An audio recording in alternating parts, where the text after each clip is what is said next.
We'll know who's here. We'll start with Mike. Michael Bancroft, Orange County. Brian Bailey, Washington County. David Dean, Wyndham County. Brett Berlin, Caledonia County. Marco Van Buren, Rutland County. Jamie Dragon, Loyal County. Michael Colston, Essex County. Jay Sweeney, Franklin County. David Robillard, Orleans County.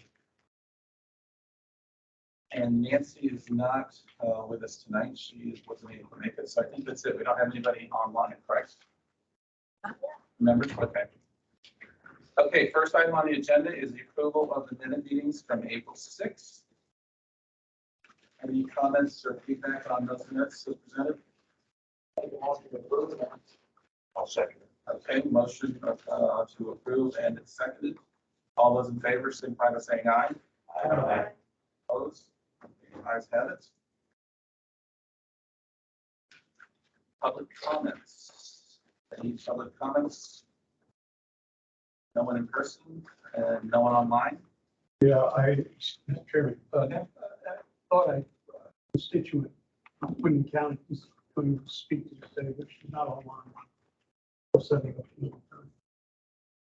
Okay, But in particular, it was because we're going to be discussing the Antlerless season for Wildlife Management Unit 0 and Q. She is a forester in Wyndham County. I'd like to talk with us about overbrowse. okay. Well, this is the preliminary vote, so we'll have a final vote next meeting. And so there'll be an opportunity for comments one more time next meeting. Hopefully it's not technical issues and she just couldn't make it.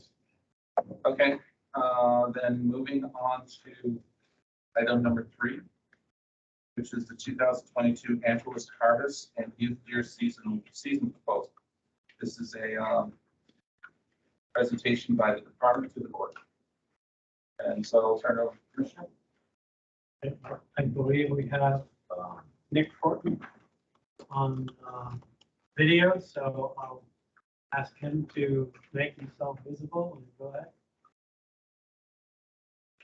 And just before you jump in, I don't know if anybody watched the meeting that was posted to the webpage. So just to remind us, we sounded not that good. It's very hard to understand anybody who's in the room. People that are online, it was very easy to understand. So just a reminder that if you're going to speak as loudly as you can and as clearly as you can and in the direction of the closest mic to you, I guess.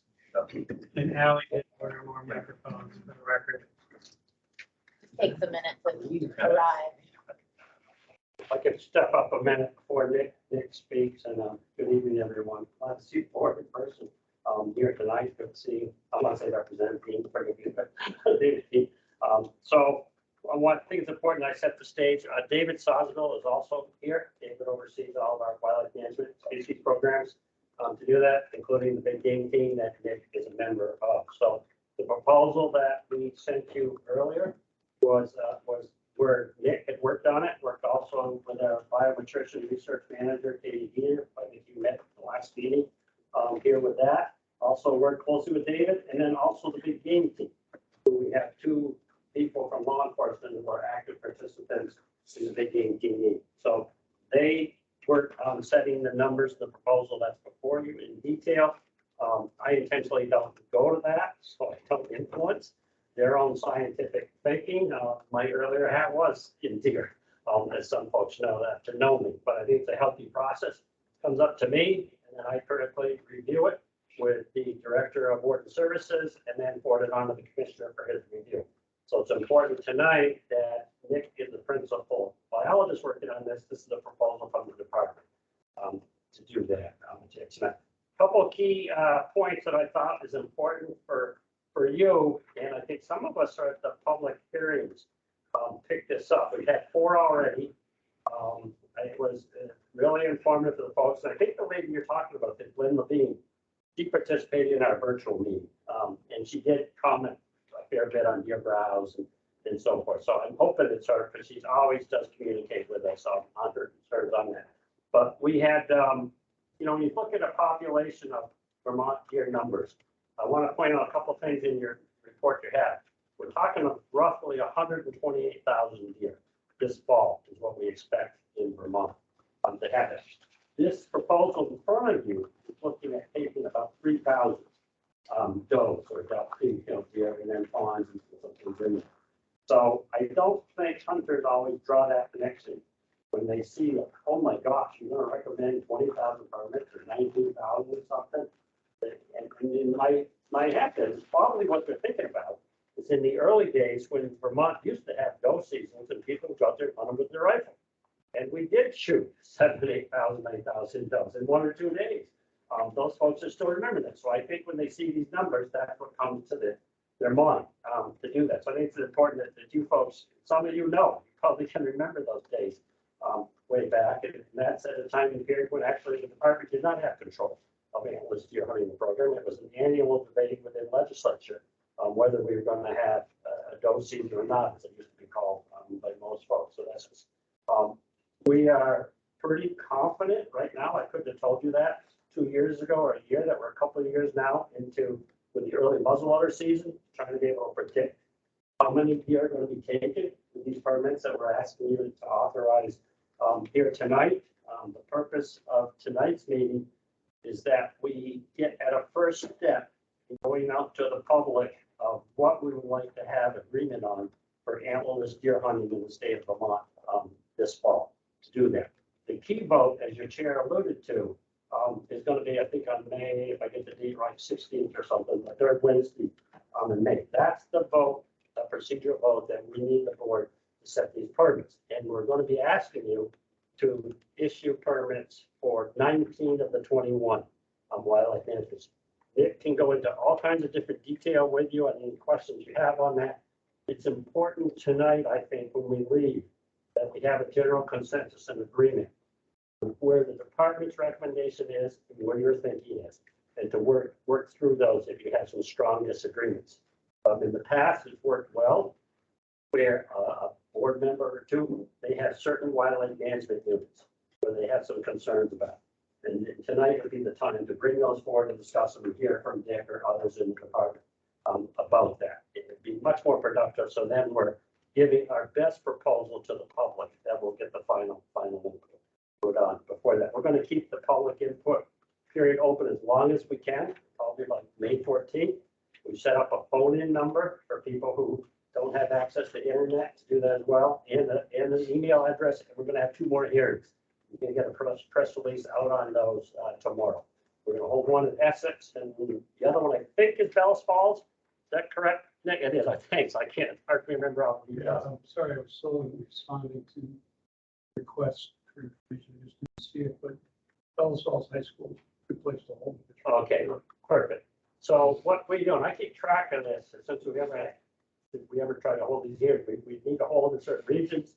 But in fairness, we got to hold a place that's public accessible. We know we're going to meet the best needs of people, but we also try to move them around. You know, we'll pick some towns maybe that we normally don't. It's not like we just pick a certain town here or there, but they have to be publicly accessible. And the challenge we've had, like I think I mentioned before the hearings right now, is getting places to hold meetings, given the school restrictions that they have. Those are the best places, but they're public accessible places. And there's still some concern on some communities with COVID when you're having in-person meetings, but that's what we're dealing with to do that. I think overall, when I to leave with you, I think we're in a real good place right now for managing deer through antlerless proposals. We're at a point where if you look through Nick's proposal, listen carefully what he's saying, we're at a point where we're trying to stabilize the deer herd. We've got concerns over health, but it's complicated. But we're in a much better place than we were 2 years ago, where we're trying to be aggressive to do that. We still have some red flags in many areas. We also got some serious red flags on the northwestern part of the state to do that, to be honest with you. That's why you're going to see perhaps that we're going to try to still decrease antlerless deer numbers in those places. I could go into more detail, but I think I just wanted to leave that with you, kind of like the overall stage. What I asked Nick to do too, and this comes up frequently, I know at board discussions, it comes up at the public hearings. How the heck do you folks know there's 128,000 deer in the state of Vermont?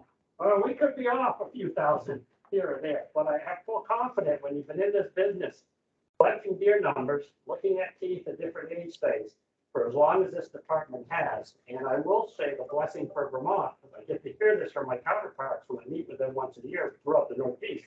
We have the largest, most robust database anywhere on white-tailed deer harvest. A lot of states, you don't even bring them to a check station. We handle thousands of deer each year at the biological check stations.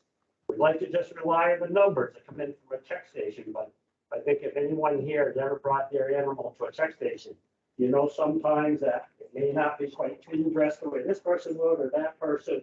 The weights may be off a little bit, and so we're trying to really fine tune so that we're actually measuring the deer ourselves. We're declaring what that deer weighs and getting the tooth and the age at the time. So, but also we look at all deer that are brought in by hunters to do that. So hopefully that's helping you understand what we're hoping to do through tonight. Turn it over to you, David. I mean, Nick and David, please feel free to, from my point, if you see something you want to comment on the meeting tonight, and I'm glad to see that Dr. Katie Dieter is in on the meeting. I see that she's up there too. You met Katie before, so again, it's okay with you, Chair. If there's things that they could add or need to clarification, I give them permission to speak. I would jump right in. Okay, thanks a bunch, and hang in there, Nick. I hope you're feeling okay. Nick, like we're noticing with most Vermonters around, has come down with COVID just this past week, but that's why otherwise he would be here talking with you in person. So, thanks, Nick. Thanks, Mark. Yeah, certainly wish I could be there in person, especially given that there are no board members online. It's just me. But I'll jump right in here. Hopefully get over this in about 25 minutes or so. And then we can, I'm not going to really get into detail on specific WMUs. So if you do have questions on a specific WMU or anything else I go over, we can go over that afterwards. I want to leave a lot of time for discussion rather than just me blabbing on.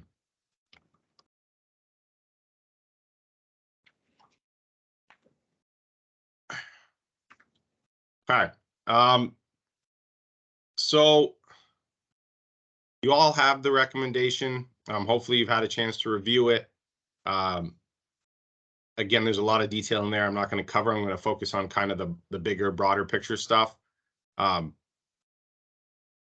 What I do want to go over before we get into that is a couple questions, couple things that came up. One, I know David Roblard, you were interested in percent of yearling bucks in our harvest last fall. It's not related to our antlerless harvest, but is one of the goals we've set in our big game plan was to have less than 50% yearling bucks in our harvest in each WMU, and that is necessary to get our to achieve our buck age structure goals. This past fall, we saw an uptick across the state in the percent of yearling bucks, and that was true in zones that had antler restrictions and in zones that didn't have antler restrictions. So it wasn't just because of our regulations; it was age structure stuff going on in the population. But we did have 3 WMUs in the Northeast Kingdom that that exceeded that 50% threshold. So if that continues, that'll be a problem, and that'll be something we'll have to address at that time. But at the moment, I really don't think this will continue. I think this is a one-off sort of thing, given the kind of oddities going on with the age structure right now. Basically, we had a ton of yearlings last fall, and our 2-year-old and even 3-year-old age classes were smaller than normal. So that combined to end up with a lot of yearlings. It likely won't continue, but we got several years more data before we have to worry about actually making any changes. The other thing Mark asked me to cover, and he's... Nick, can you hold on for a minute? This is Allie. I'm sorry. Somehow Teams separated the virtual meeting into 2 meeting rooms. So we do have people in another meeting room. We're gonna try to move them into here. So that's why I'm gonna be I'm really sorry to interrupt. It's No, nothing, that's a good, glad you did. it's nothing we did. Teams does this sometimes. So I'm gonna move over here. You can keep speaking. This is being recorded. So it's still accessible, but I'm gonna try to move these people elsewhere. So do you remember any of those? About five or six. So I just open up pause until those. Yeah. So none of them are, but you can see all the people there. There's nobody there that we haven't, there's nobody in there for public comments. We'll find out, but I'm Okay, so sure. we're not sure. Yeah, we're not All sure. right. They had board meeting members in that other team. No. So, If there are, you want to, maybe mentioned, maybe there's somebody that's coming. I don't know if we need to. Maybe that meeting runs soon. It sounds like me. I mean, that's a long meeting, all of them. hi, everyone. Can you hear me in this meeting? I'm in a different room. What I'm gonna do is email them this way.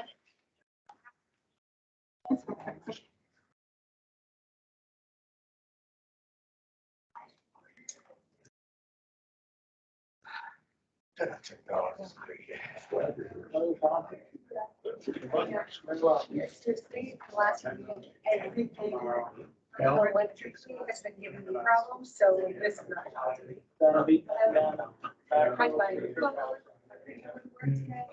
I checked with all drive me. Still.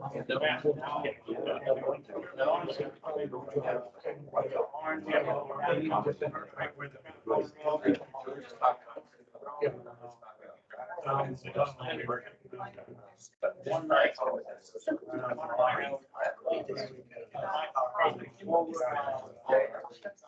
So I might go to that wall.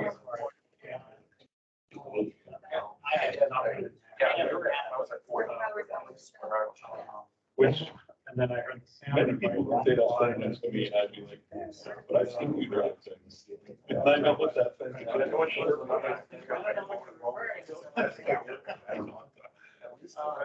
You remember when you and I had to go over here? Oh, yeah. Yeah. Oh, I don't know. Oh, you gave me part of it. I was like, oh. Yeah. Do you? December, that meeting, Mark. You said. Little Red River. Crazy. About 30 rainbow trout in 3 hours. Wow. Been picking it off? I couldn't catch anything, but it's been out. Nothing here. Yep. This probably's only been out for a week. No, I've been out a while. Has it been out longer than that?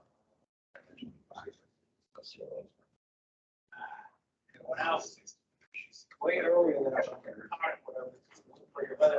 Yeah. Oh, it never made it through. Yeah, we just put a water unit down in our. But the water. Hey,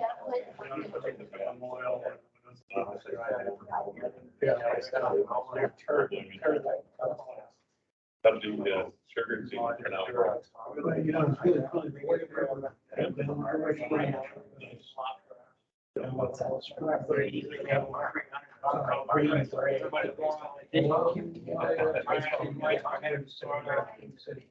Nick, what I did, this is Ally, Nick. What I did was send the people in the wrong meeting space the link to this meeting. So we're waiting for them to come in, which is working. I just have to wait for everybody to come in. Yeah.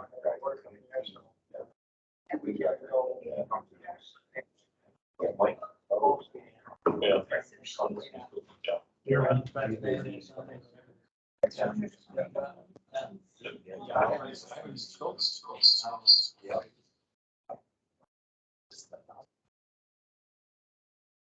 Yeah, I just went up online, so. It does work. It's nothing we did. Teams does this sometimes. I'm very keen on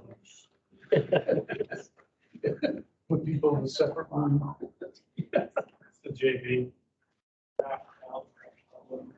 So we did have 6 or 5 people in, but 3 were calling and 2 or 3 were virtual and 2 were calling. So far, we've only had 1, so I'm just concerned they're not getting in as quickly. And I just disconnected myself. Yeah, but I know it works because there are people here that were in the other meeting. I think Charlie's working with them to try to help them, yeah. Sorry.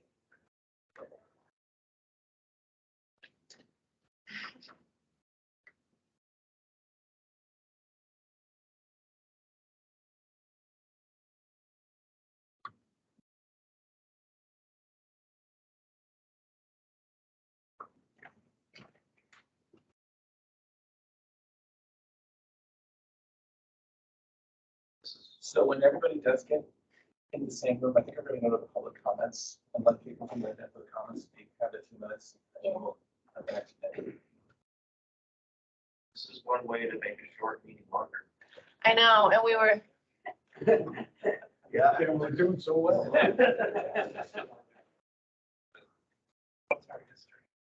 what I get for saying that. I'm fine with it, especially since we have a renovation. 2 of them. Okay. Yes.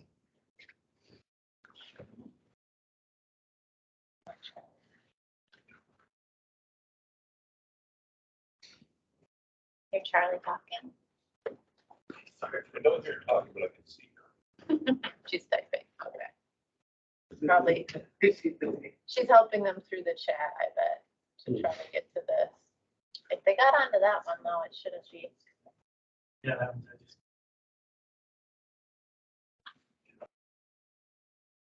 It's a big deal. I think Teams did an update, because even logging in was hard. That might have made things go a little sideways. Did you? Yeah. I did, I recorded like 10 times finally at work. Charlie witnessed it. Charlie knows your thoughts on this. And how would you even know? John's like, I'm in a totally different meeting right now. Yeah. With a bunch of speech. 3 or 5 years, like you said, yeah. Oh, John, get in the dare pitch. Well, we can, they're responsible. Seen a lot of birds, David. I have that out on some, you see, rounds this year, it's gonna be able to stay solid last year. Thank you. I would say what's surprising is more Jakes this year with the easy winner. More Jakes. Yeah, I think it's yours. Oh, Whether yeah. it's good enough winner, because it wasn't a hard winner to begin with, but sometimes it could just be as a cold winter though. So sometimes just cold winter's harder on the birds than the beer, but no, it's just more Jakes. Yeah, it's-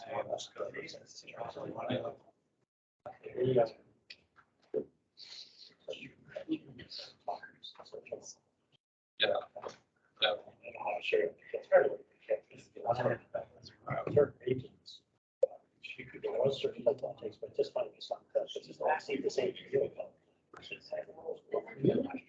No. Oh,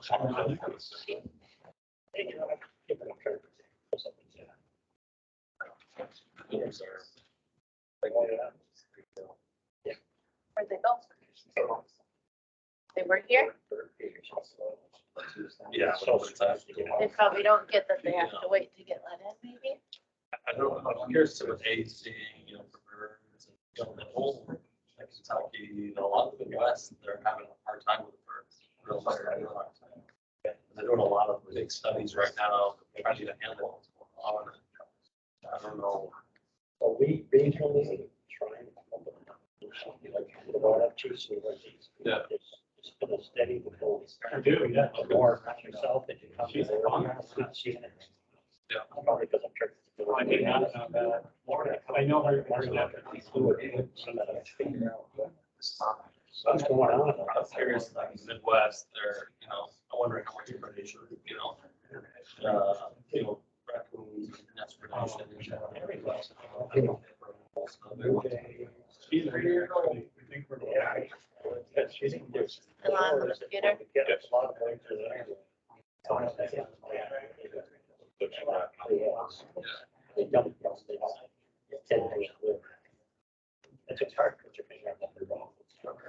It's all ones, just a study Missouri, and they're like, travel and following hands, and then once they find hands, they sell out.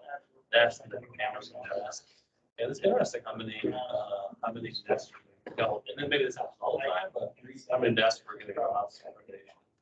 And, there was another interesting stat was the success greatly reducing so many renest. It goes from like, they were having 86% down to like 27% renest on the second chance. It's just huge, because, How's that for? Is anybody coming over? Two people are in, What's their names? Marion and Michael. Okay, those are two that I did have. Kurt should be calling it. Do you see a calling? Okay, not yet. normal for us. There were two more on there. I Last winter, kept saying, can you hear me? And You'll have nobody some answered. signs of winter. Well, So, Brad, just, you know, we're just waiting for one more call in. You know, we've done everything we could, so if you want to wait a Got it minute right there, and then Al? proceed, we're good, we're ready now. Okay. Like some Jake's, you'll start to see Jake's, you know. Well, that was see easy. that much. Okay, everybody, thank you for your patience and sorry for the technical issues.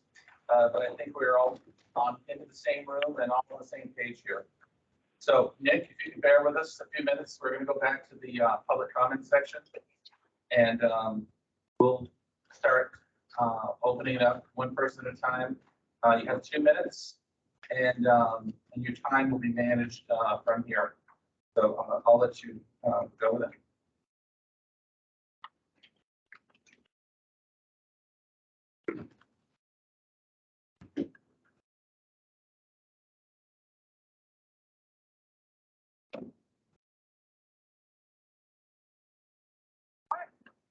So, Michael Haskins, would you like to speak?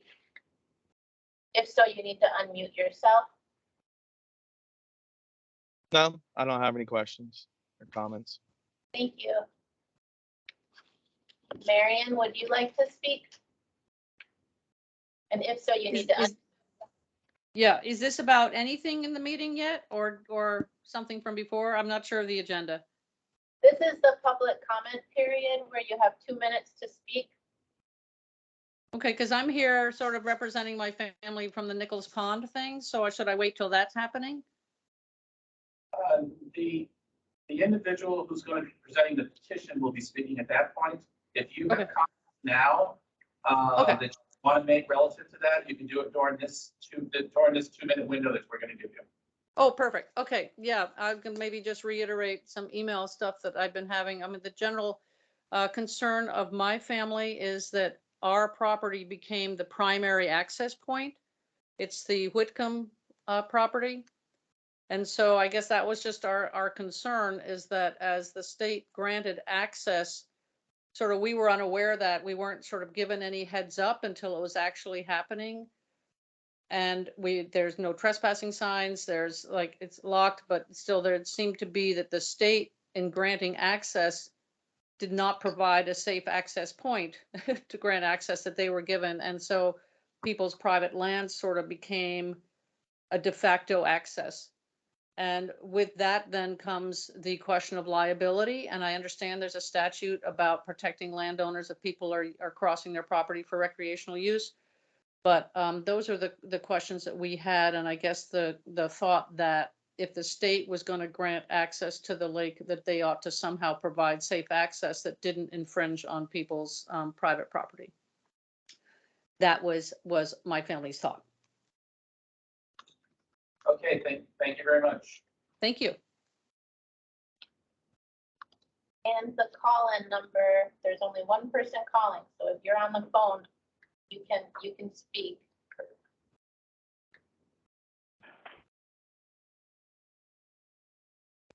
You're unmuted, so you can speak. This is Kurt Behrens. I'm the president of the Nichols Pond Association, so I'm the one who sent in the petition. Marion had an excellent point, which is foremost on a lot of the association members' minds. I'll just add to that by saying that since there is no real winter access to the pond, all of the camps are pretty much shut down seasonally during the frozen part of the lake. And inviting the general public in to ice fish or whatever, needing to cross our private properties in order to do so, we just kind of feel that it's inviting mischief to a bunch of cabins that are unoccupied and unprotected. So worried about our own property safety.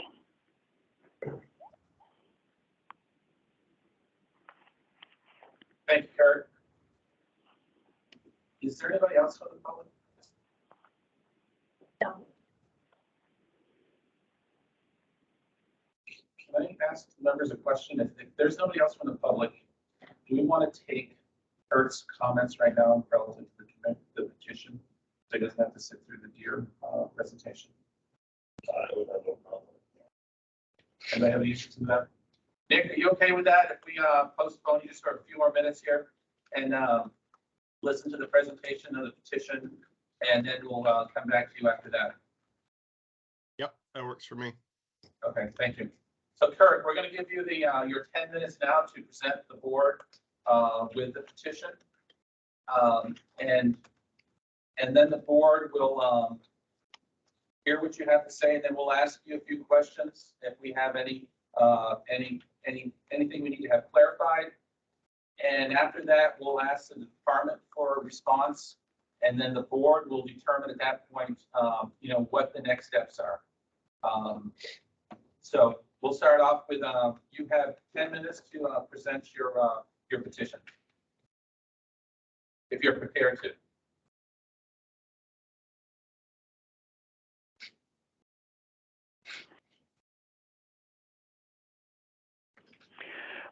So I guess what I will do is read the petition out loud.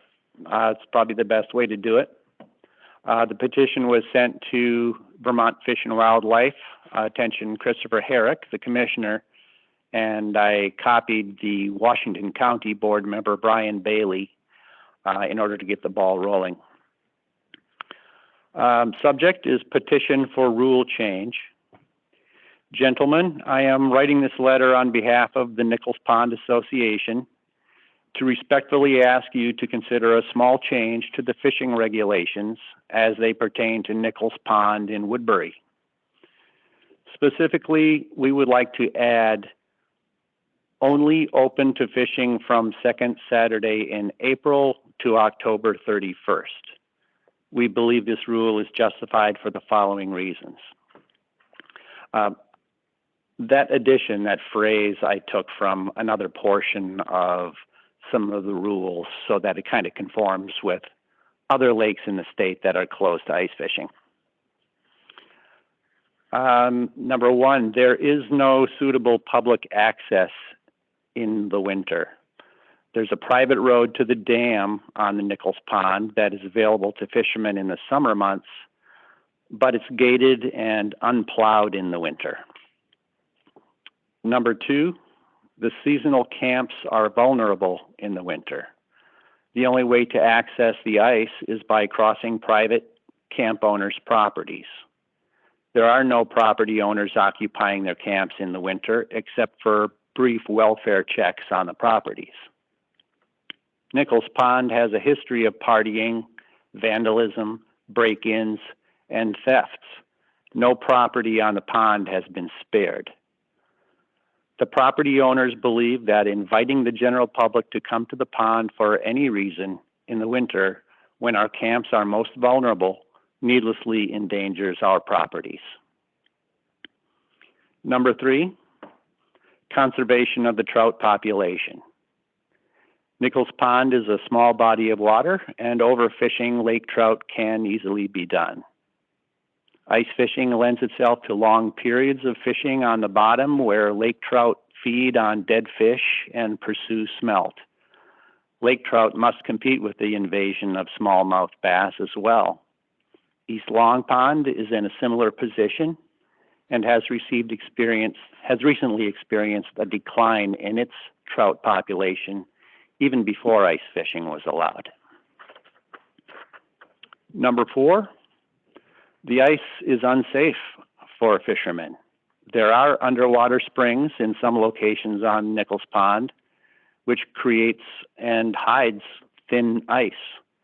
The only logical access for fishermen is at the dam spillway, where the ice is unpredictable because of moving water over the dam.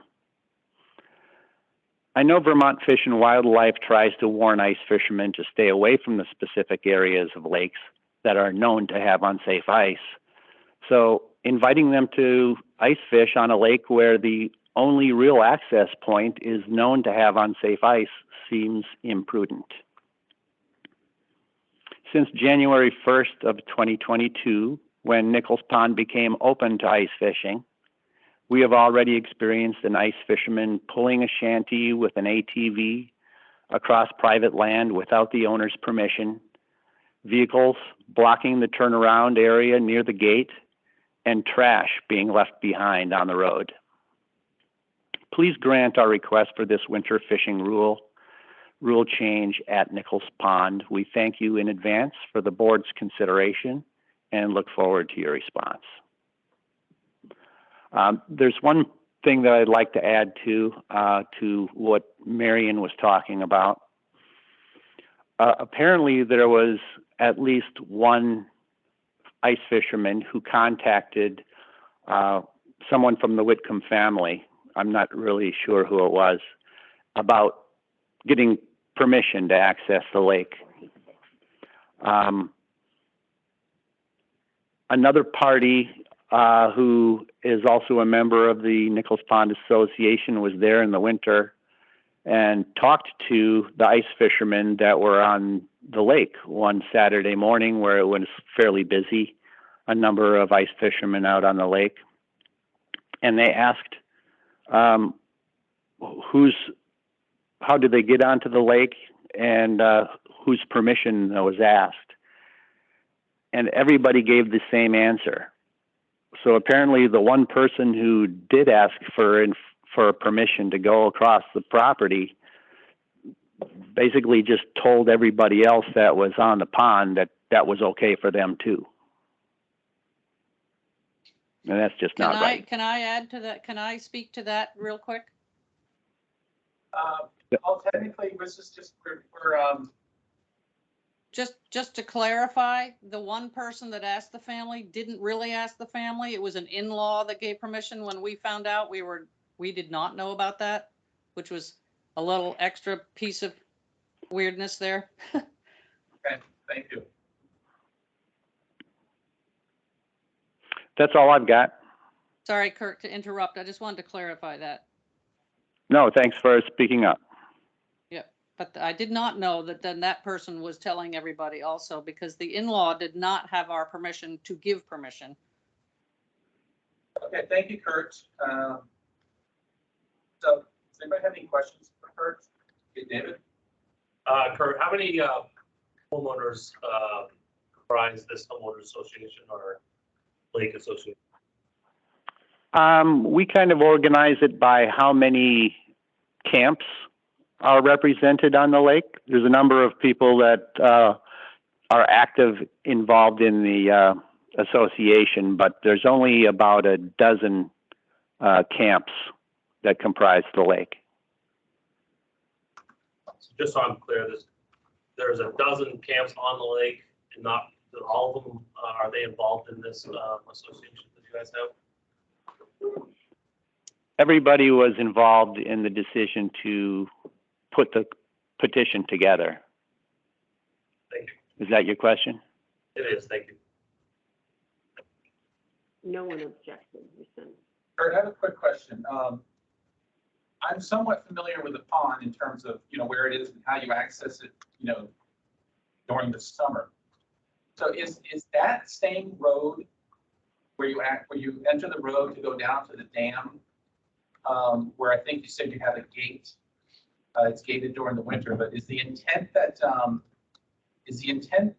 fishermen can't use that, or are you okay with fishermen using that access road that they typically use during the summer? In the summer, the gate is pretty much left open so they can get all the way down to the dam and access the lake that way. The people that have boats or canoes or what have you can launch the boats from the dam, and they do. In the wintertime, there's no guarantee that it will ever be plowed, really. This past winter, it was plowed for a short distance past that gate, only by the owner of one of the camps who wanted to access it this winter. But otherwise, I believe the gate was closed and unlocked. Right, but I'm just curious, Kurt, even if it's not plowed, the entire road, would the association be opposed to people using that same road to access the lake the same way they do during the summer, but having them walk all the way in? You're asking if they could walk down the road to access the lake? Well, I'm just curious, because I mean, that road is used during the summer. I'm just wondering if I was trying to understand whether or not you were opposed to fishermen using that road as the public access during the winter like they do during the summer. Even if they walk the entirety of, that last piece where the gate is at that road. I guess the short answer is yes. We don't really like to have people accessing the lake in the summer. But, we don't own the lake. We like people to enjoy the lake, so people do access it through the dam. In the winter months, when none of the landowners are around to keep track of the properties and to make sure that the crowd down at the dam isn't growing out of control, it's less likely that we want people in there at all. It's a private road beyond that gate, and we'd really rather not have it being used to access the lake when nobody else is there to protect their properties. And like I said in the petition, even if they did use the road, if the gate was open so they could get all the way down to the dam via, a ATV or a snowmobile maybe, that's where the spillway is. So the ice really isn't very good for accessing there. It's not safe. Is that a state access? So is the road as far as the dam and the gate, is that a class 4 town road? Yes, it is. Wait, up to the gate, but not the dam. Up to the gate, yes. The town of Woodbury doesn't maintain the road typically. It's the property owners who basically keep track and fill the potholes and make the water bars and do whatever's necessary to keep it drivable. The public generally goes down there when it's muddy and ruins all of our hard work. But that's not the topic of this meeting. In the summer, is there a state-owned public access to the pond? State-owned public access? No, there is no public access to the pond. The dam correct me if I'm wrong, Kurt, but the dam that's there is really, it's managed by the Hardwick Electric Department for the purpose of monitoring or controlling the water levels. And that's it, right? Other than that, it's all privately owned land, 100% around. No, the dam was originally built for the purpose of power generation.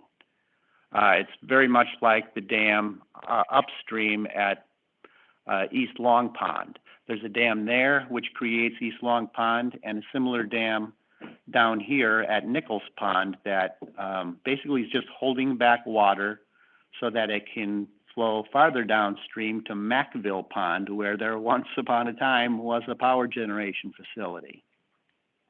That power generation facility is gone, but the dams are still controlled and maintained by the Hardwick Electric Company. There's no public property along the shoreline of Nichols Pond. There was another road at the time they built the dam, which was a public road for the purpose of building the dam, but that's been long overgrown, and the only one that remains is the private road that went down to the camps. Okay, we have another question here for you. Not for the petitioner, but in the state. Is this the Trevor Pitcher Nickel Pond? Is this come off of what is it? The town? What is the route coming? Is it Route 15 coming into Hardwick? You take the right, then it circles back and around 15. Yeah, circling back around. And there's the pull off is for the homes and the road that goes down, and then there's like a little parking area. One thing of ledge. Yeah. That's okay.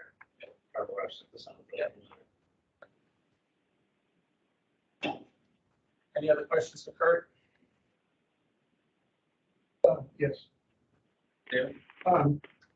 Why did you decide on approaching Fish and Wildlife for fishing regulations as opposed to environmental conservation for lake control in terms of use? They accept petitions, and I have no druthers. I'm just curious why you picked the Fish and Wildlife Department. Because there were no issues before when ice fishing was not allowed during the winter.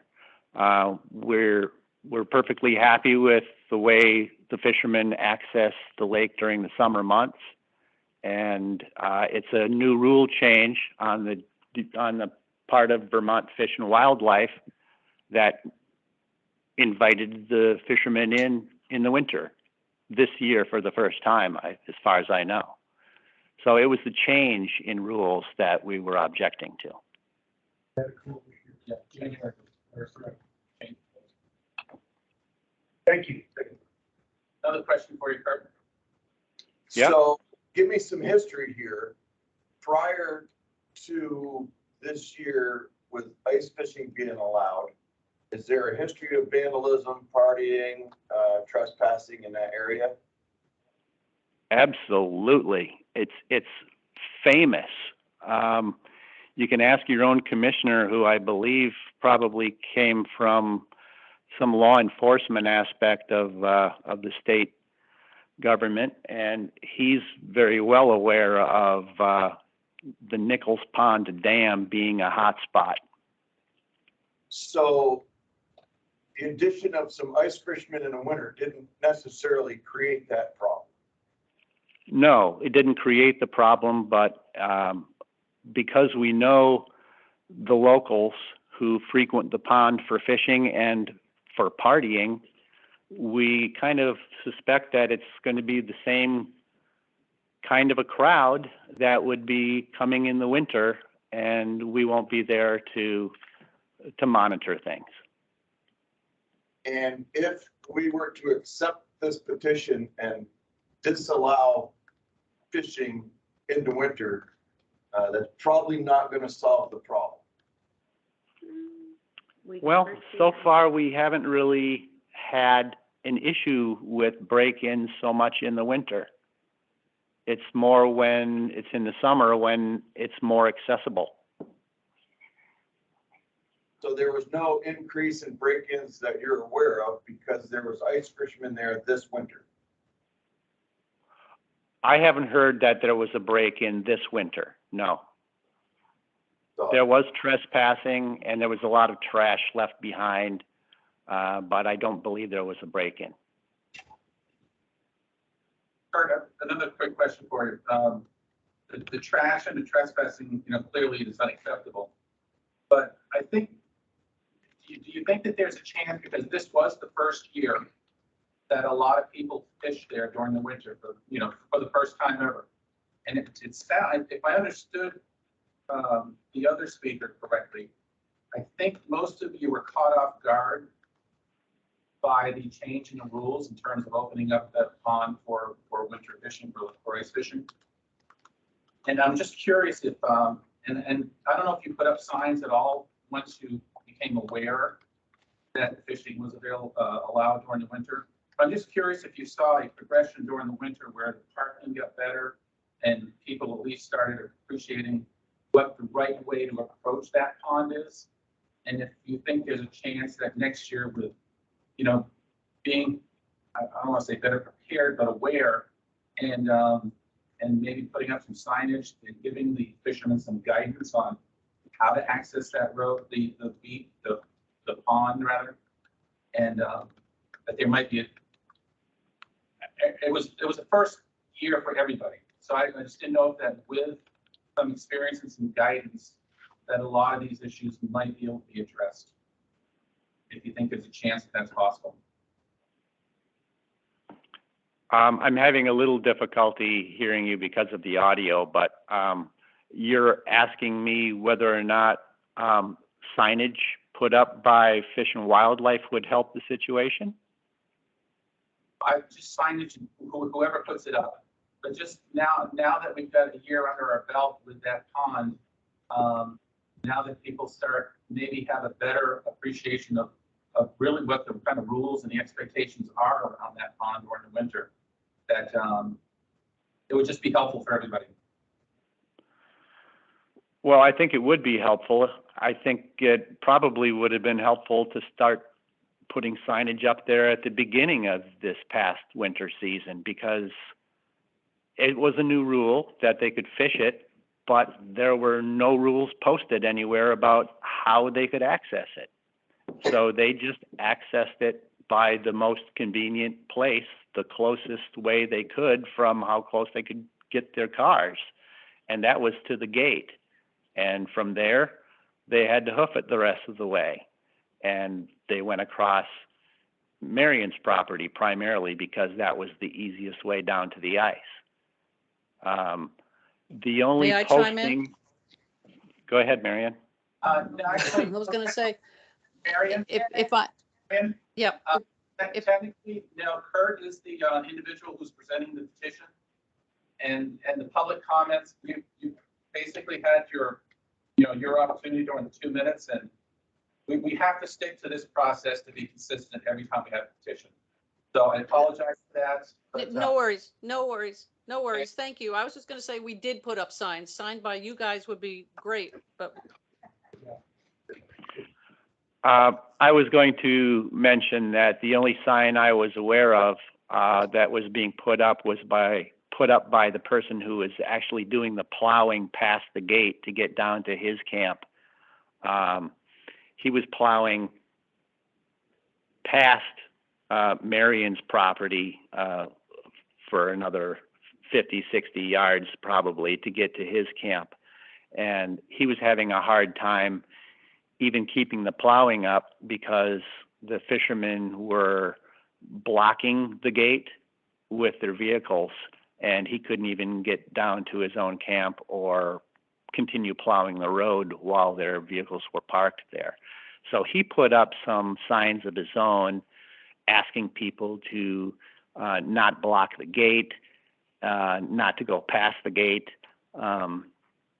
stay up at the top of the road if at all possible, and I'm not sure how that worked.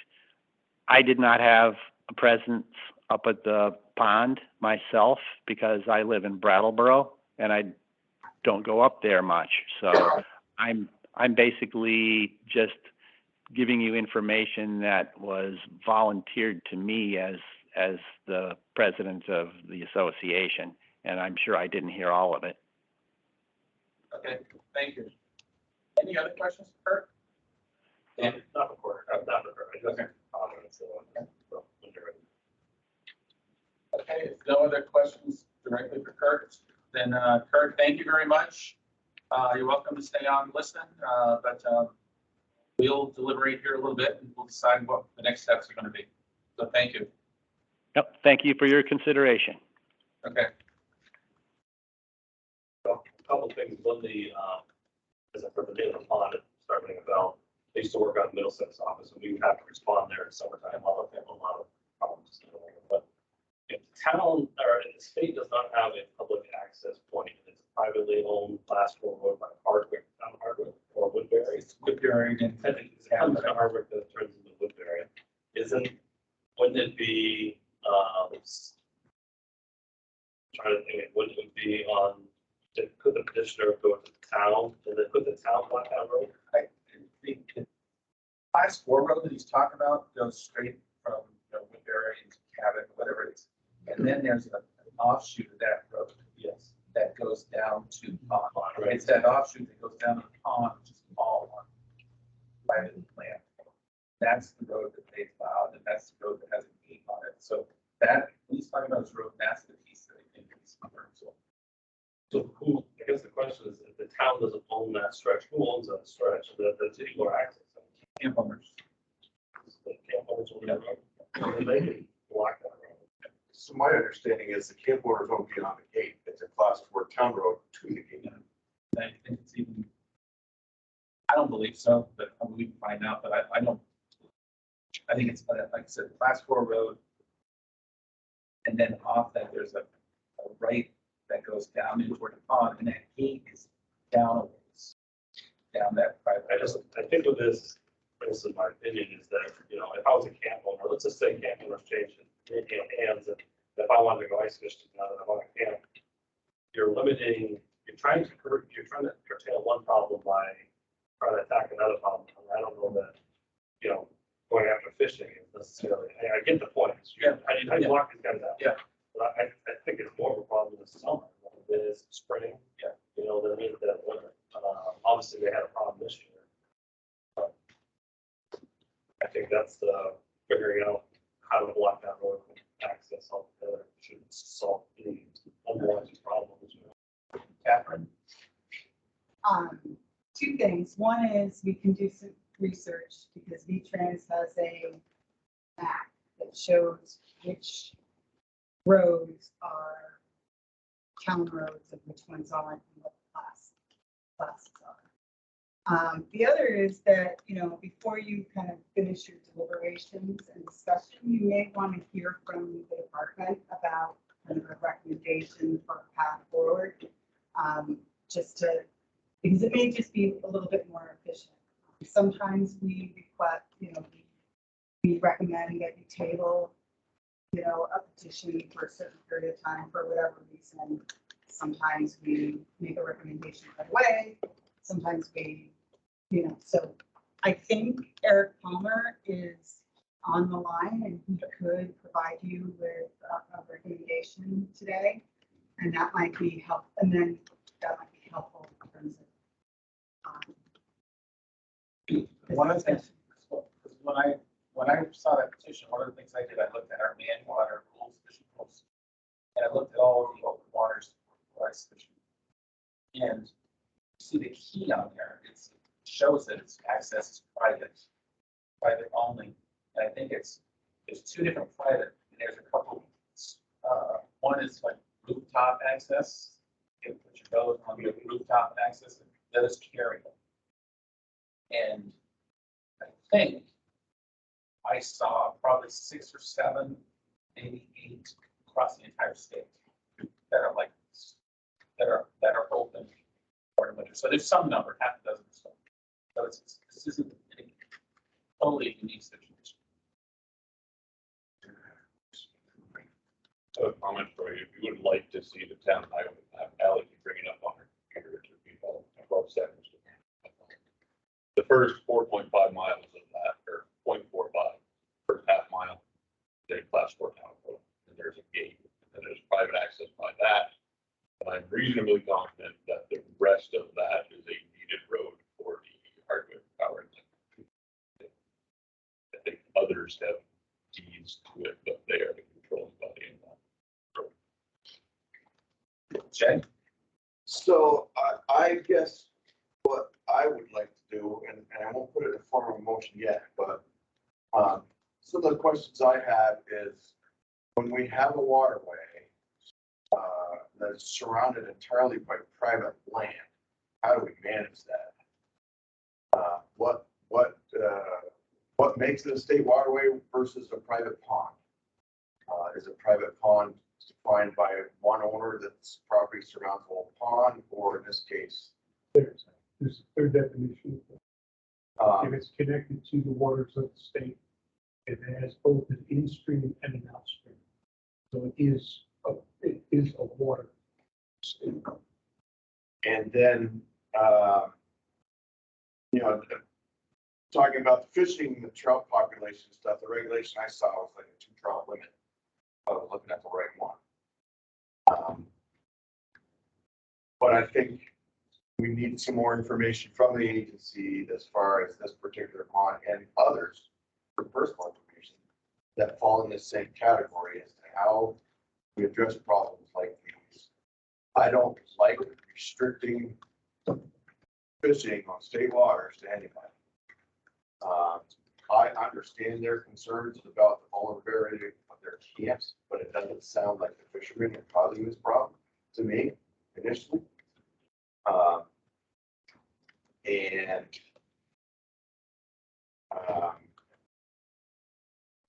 You know, as far as the ice conditions and things like that, I'm not sure, you know, we can't control it. And I'd like to make a motion that we accept this petition and give the agency a chance to respond, give us more information, and before we make a final decision. So, okay, do you want to listen to the department's response tonight?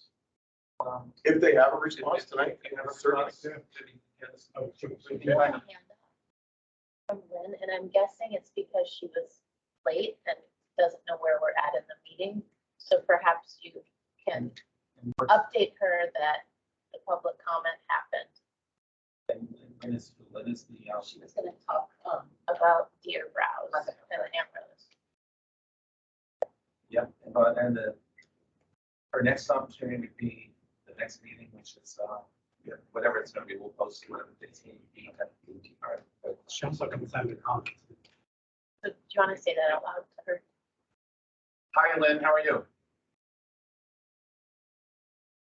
I'm excellent, but I could not make it here on time, so I don't know if there's any possibility that I could talk about my concerns. Right. I totally apologize, but my car had a big problem and I could not get here. Right now, we're actually discussing a petition that we've had the public comment period, and we've moved on to the petition part that somebody forwarded to the board. So we're addressing that right now. At this point, I think you have 2 options. You can send in your comments via an email to the department and to the board. And we're also going to have a final vote on your recommendations, the Antlerless recommendations, at our next meeting in May, at which we will also have a public comments period at that point, which you are more than welcome to join us at that meeting as well too. So either of those 2 or both of those options, I think, are available to you. And but right now we're in the middle of a different discussion, different topic altogether, and we want to stay. I understand. Okay, thank you. Okay, so I think I saw 2 quick hands, and then we'll throw it over to the commissioner, and we'll get the department's response. I was just gonna say, my concern would lie mostly with the safety of the fishermen. And if we're going to, you know, look over this petition in any sense of the matter, I would think that maybe we could find a different access point so that that access point isn't by the dam near unsafe water. So I would actually think that the concern of the vandalism and trespassing might actually go away with the amount of fishermen there during the winter. And I would think that this would bring less mischief with more of a presence from people on the lake throughout the winter. So again, I think my main concern would be the safety of everybody accessing the lake. And fishing game or the town could find a different access point for these fishermen.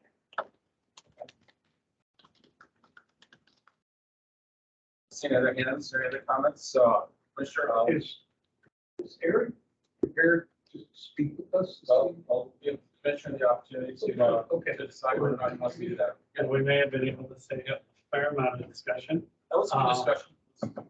So I asked Eric to join us, but before I toss it over to Eric, is the director of our fisheries division.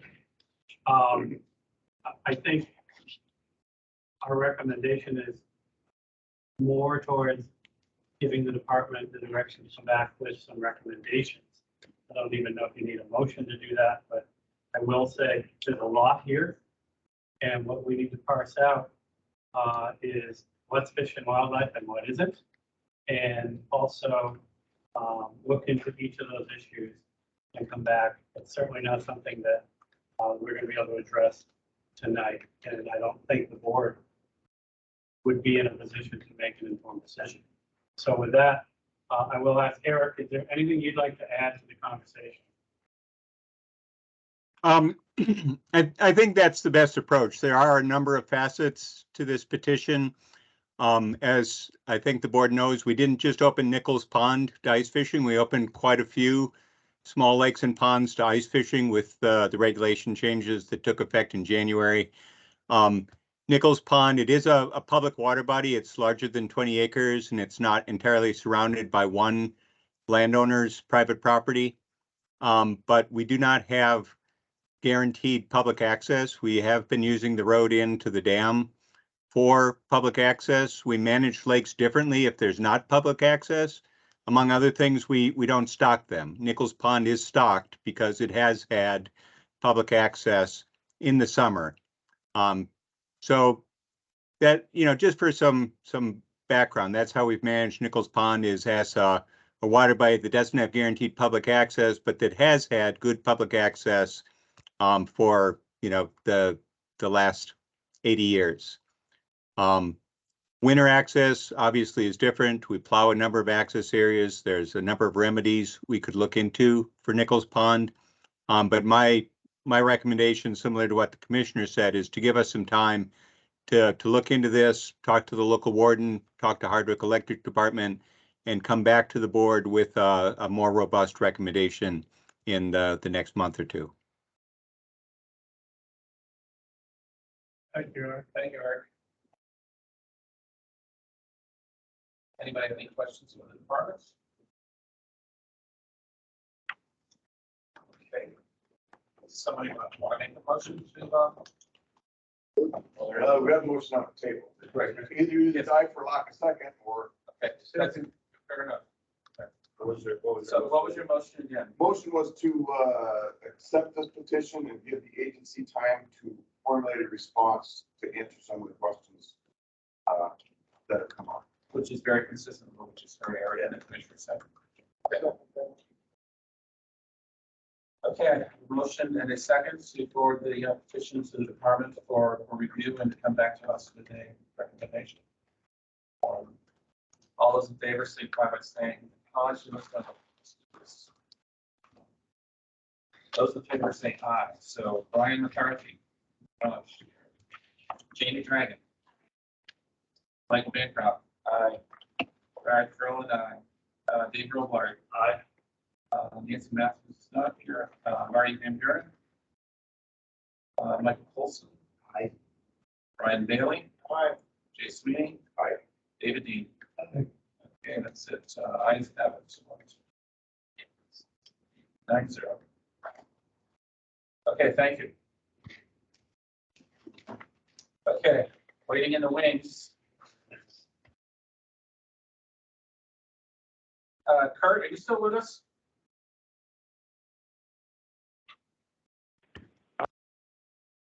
So if you were able to follow all that, we have recommended that the petition be forwarded to the, we have had a motion and it was approved that the petition be forwarded to the departments and that they review possible options and come back to the board as soon as possible.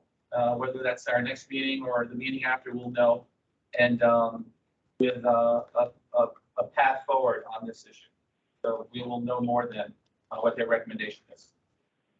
And if you just continue to monitor the board agendas, you'll see whether or not we're taking this up during a particular meeting that's scheduled. Okay, So thank you very much, and we'll be in touch. thank you. Okay, now we're back to the Antlerless Permits. Nick, you still with us?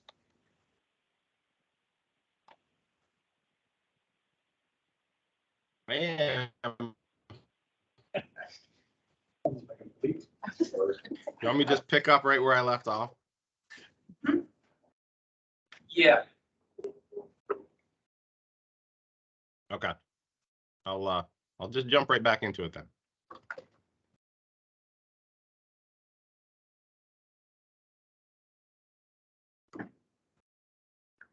And hopefully you can all see the presentation.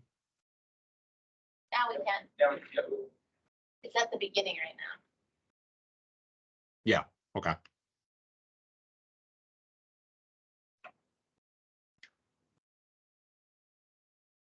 All right, yeah, so we went over the yearly male fraction issue. So again, Mark asked me to touch on how we estimate deer numbers.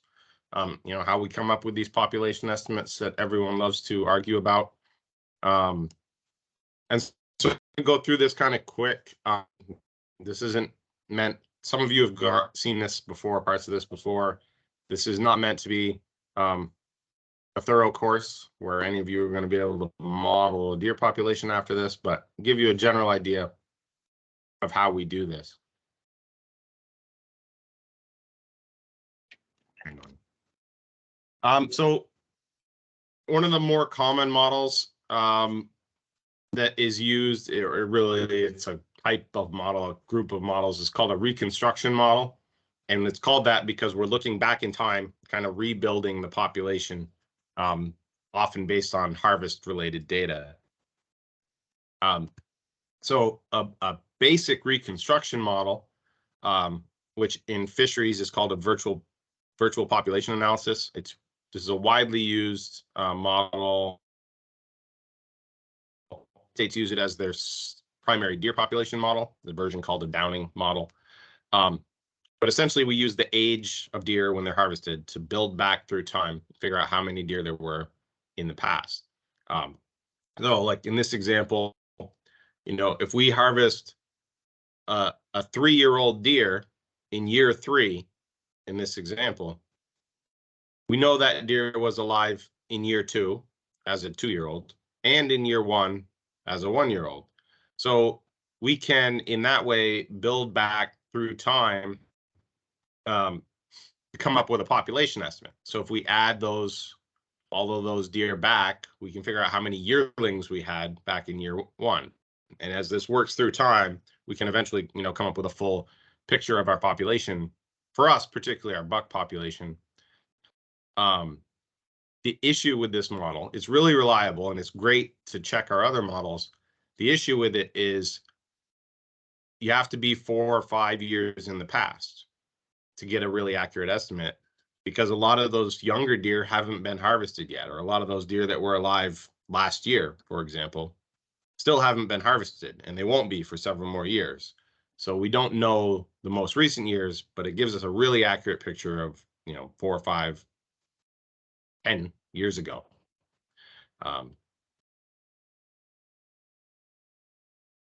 Another common model we use, and again, this is one that's really widely used, probably the most commonly used model or type of model for state agencies, is called a sex age kill model.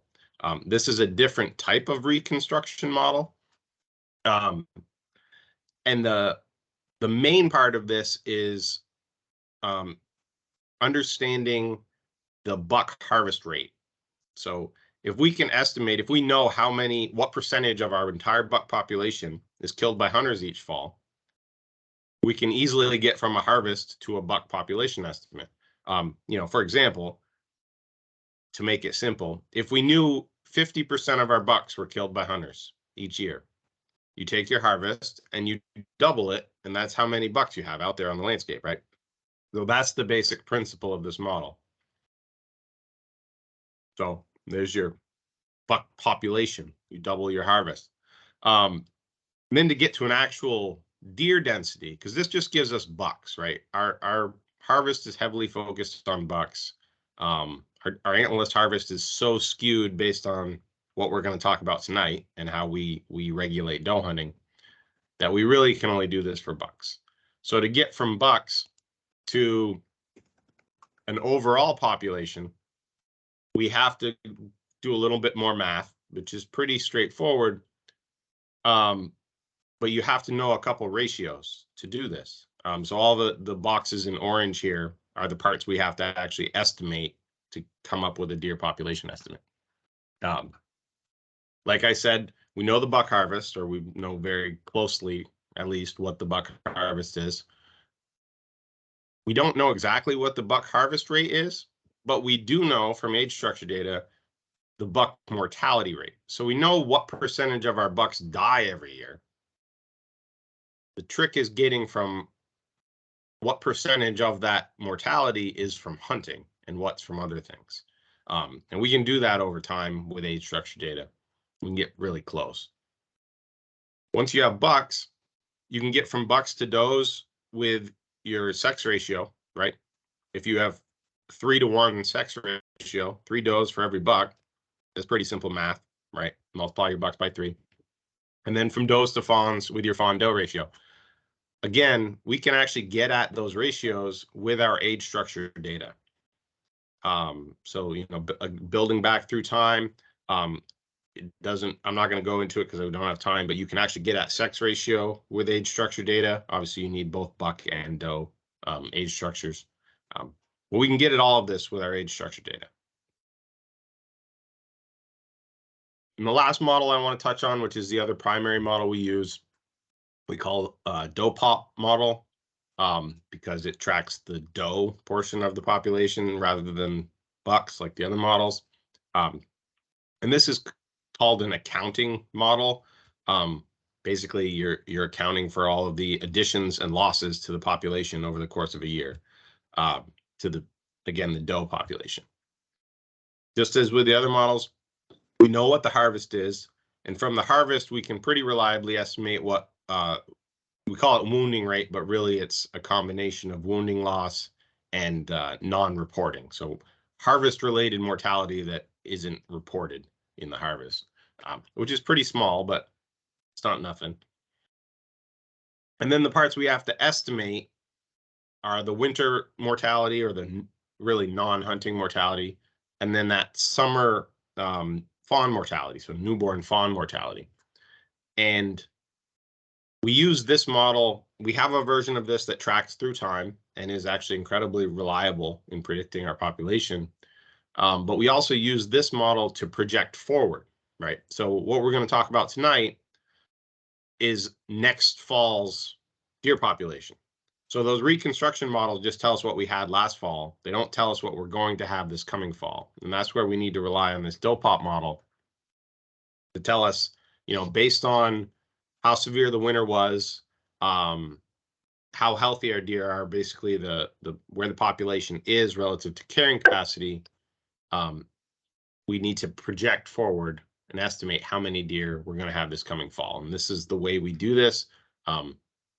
There's some really complex math involved in there, but the concept here is relatively straightforward.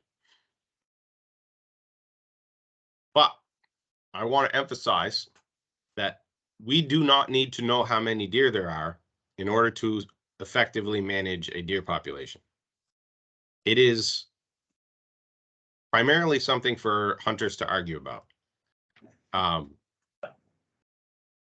You know, people question our deer population estimates because they think somehow a different estimate would change our management approach.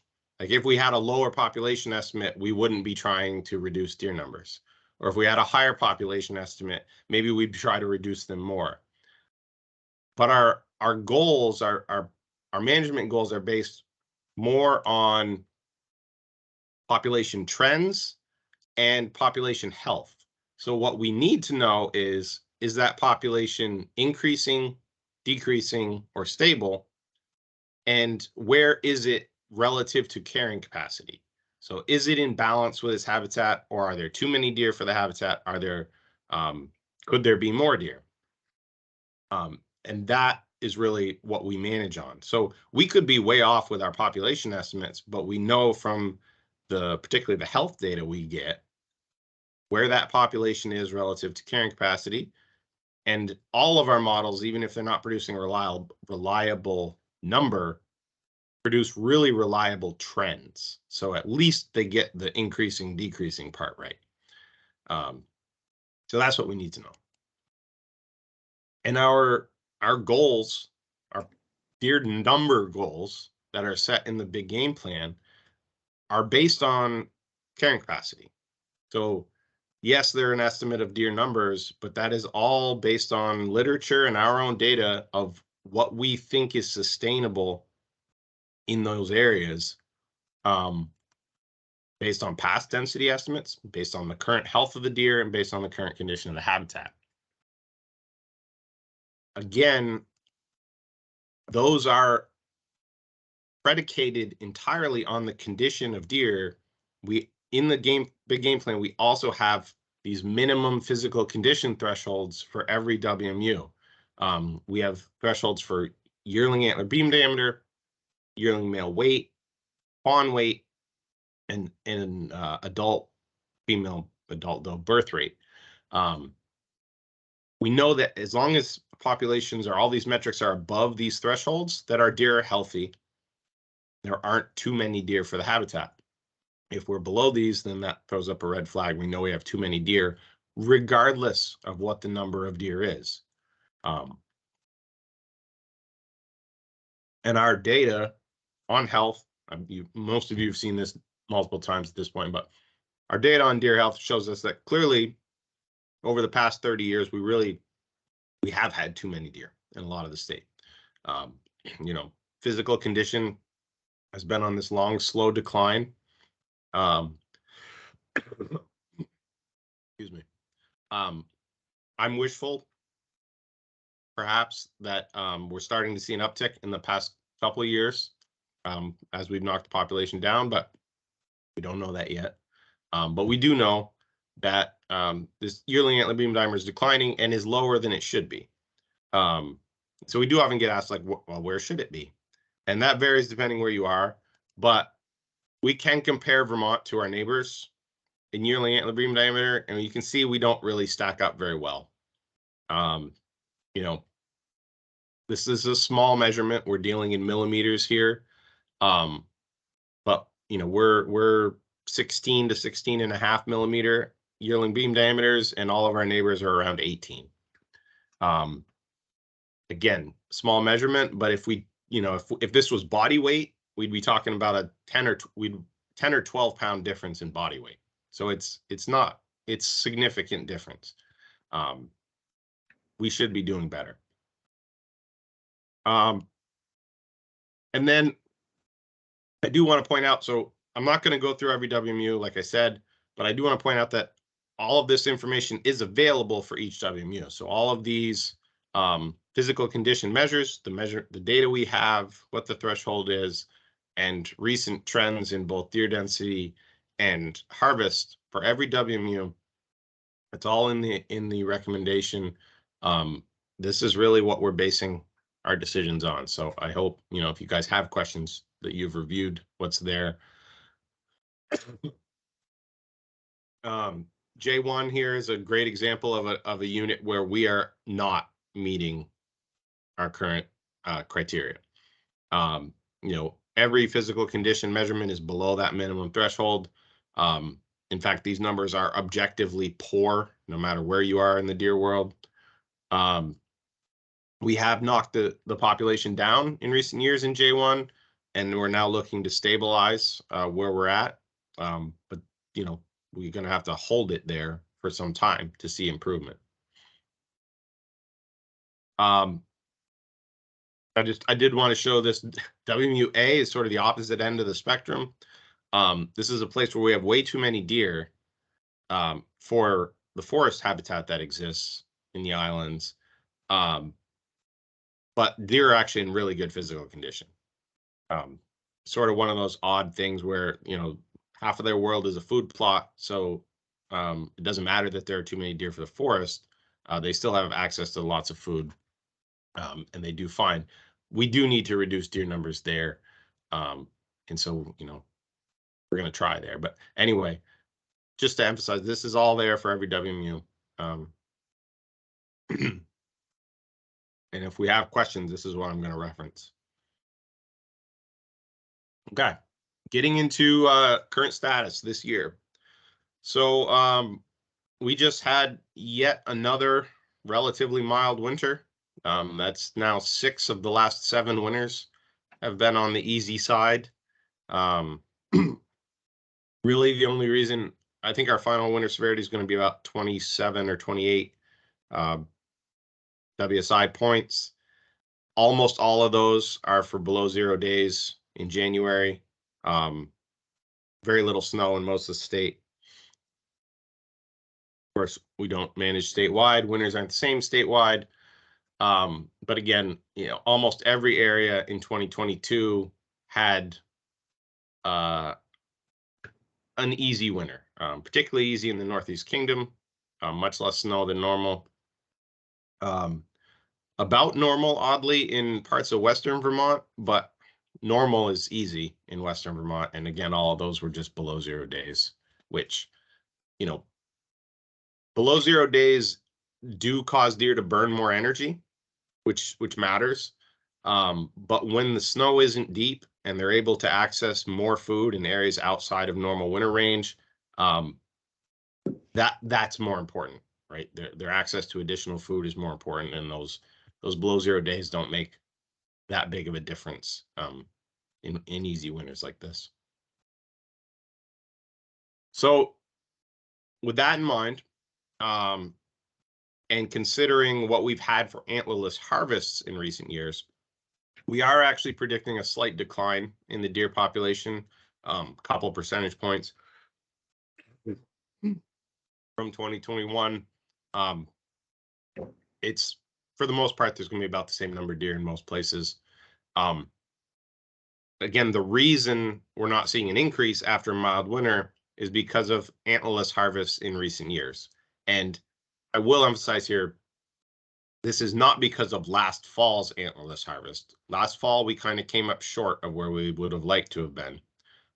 This is more to do with the 2020 antlerless harvest, which was about 9,000 plus antlerless deer. That harvest is why we're seeing a decrease even with a mild winter.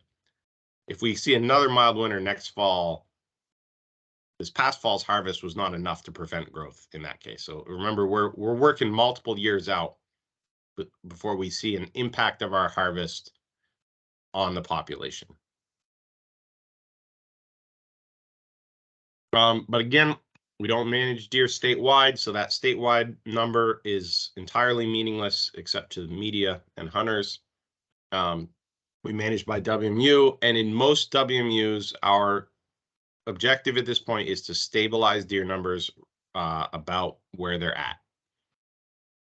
There are a few WMUs, mostly in the Champlain Valley, where we still have too many deer and we are still trying to reduce deer numbers. But in the rest of the state, we're more or less looking to stabilize. And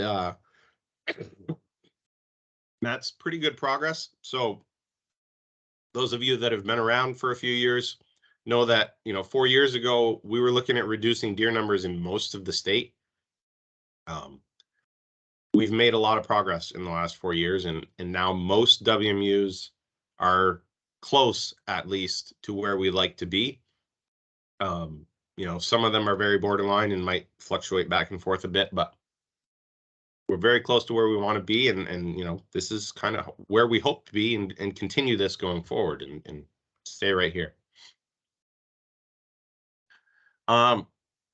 So getting into the more specifics of this year's recommendation, Mark touched on this earlier, but I think what's different here compared to the last 2 years is we have a much better sense of what to expect this year than we did in 2020 because of new regulations, and COVID, although we weren't even really thinking COVID would be an issue when we made the 2020 recommendation. But also in 2021, we thought there'd be a lot of upheaval or a lot of changes, and there really weren't. So this is the Archery Harvest. So again, archery is a big part of our Antlerless Harvest, about half of it. 2020, we saw a huge spike. And so in 2021, last year, we were predicting that we'd see a very similar archery harvest. That was, you know, we were erring on the high end out of caution, but we were predicting very similar archery harvest. And in reality, it came back to earth, back to about where we expected to be given the new regulations. And so this coming fall, we're predicting essentially the same archery harvest. There's, again, that slight change, and that is just due to the change in deer numbers. So that's what we're predicting for archery harvest. In the past, it has been very consistent year to year, and we have no reason to think that wouldn't be the case again this coming fall. The other big part of this recommendation, and the one everyone focuses on, of course, is Antlerless Permits. Recall last fall, again, we were erring on the cautious side, predicting a very high Antlerless Permit fill rate. With that new Antlerless season, we thought, well, of course the fill rate's going to go up. You know, maybe it'll be mid 20-some%. We were predicting about 26% on average statewide. In reality, it went down. It was actually a little under 14% fill rate statewide. Essentially, we've seen no change as a result of that new 4-day season. And so this fall, we're predicting the same way we've predicted in the past, which is to use our 5-year average fill rate, which statewide works out to about 16%. So that's what we're predicting for fill rates. And that's a lot of the reason we're seeing it's almost the same number of permits, oddly enough, even though there are some adjustments in harvest different in each WMU. So the specific recommendation, there are 3 parts to it, to what you all are going to vote on tonight. The first is that the archery season is open to antlerless deer hunting statewide, or we're recommending that it be open statewide. All WMUs be open to antlerless harvest during archery season. For the youth and novice season, we're recommending that that be as it has always been, 1 deer of either sex, including any buck, meaning there's no antler restriction statewide. And lastly, the big part, we're recommending a total of 19,400 antlerless permits distributed in 19 of our 21 WMUs, as shown in the map here.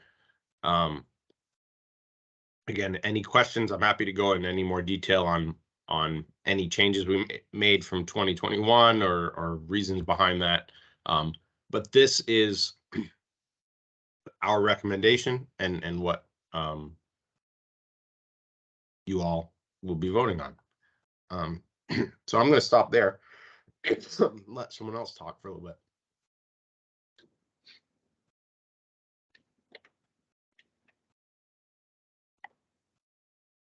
Thank you, Nick. Any questions for Nick? David? Nick, if we go into year 3 on the APR change and we're still exceeding that 50% threshold, do you see a need to continue to down that path? Or can we change what on it? I'm not going to be too concerned with it with a couple years. I would be surprised if we still see more than 50% yearlings in any zones next year. It will raise a red flag for me. We're not going to take any action for 3 more years, but we want to get at least 5 years under our belt. But yeah, if it stays there, I mean, per the big game plan to meet our goals, we're gonna have to address it somehow. I don't know what that would be, but I think we cross that bridge when we get there. Because like I said, looking at the age structure data, I'm pretty confident this is like a fluke age structure thing. I don't doubt we'll be close to 50% in some of those Northeast Kingdom units, but I'll be surprised if we stay above that going forward. Dick, can you explain, so I think this is an important point, why it's important that the yearling harvest stays below that target? Of what goal are we meeting in management of the deer on the big game plan? I remind people, the big game plan is our science putting out there to manage deer, one, to be healthy, as abundant as they can be, but with public interest for deer in the state of Vermont. So we're doing multiple interests there. So I think that's important for you to touch on that. Yeah, so one of our goals, or I guess I'd say our buck age structure goals in the big game plan are, as Mark said, they're based on public interest. We know hunters want to see more mature bucks on the landscape. And so our goal that we set in the plan was to keep the same percentages of mature bucks that we had prior to the regulation changes, going forward. So that did vary somewhat from WMU to WMU, but the simple way to do that, to guarantee that we will have at least that same percentage of 3 and 4+ year old bucks, is to simply have less than 50% yearlings in your harvest. As long as you can do that, your harvest rate is low enough that you will have that percentage of mature bucks. That doesn't necessarily mean, you're not going to see, you may not see the same percentage show up in the harvest, but that's up to hunters. What we control is what's out there on the landscape, right? And so if we can ensure that our harvest rate is low enough by keeping that percentage of yearlings under 50%, then we will have the numbers of mature bucks that we want on the landscape. If that harvest rate starts creeping above 50%, there aren't enough deer surviving to those older age classes to meet that goal, to meet what most hunters would like to see out there. So we do want to make sure that that buck harvest rate stays low or lower. Thanks. Thank you. So, Nick, do you have a way of determining if, so one year you may be at 48%, and another year you may be at 52%. But do you know what the total population is? I mean, you can still be at 52%, but if you still may have a larger population of buck,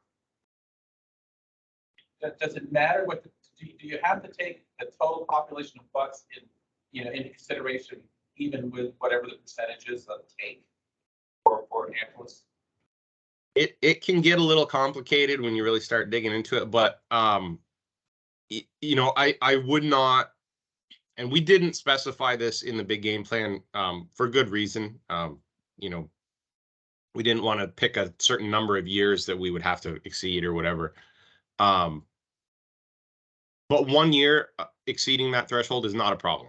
Like we would be looking at like a long-term, whether it's a 3-year average or probably wouldn't go much longer than that, but we'd be looking at that longer-term average yearling harvest rate. So yeah, so we were, 50, whatever it was, 54, 55% in D1 this past year.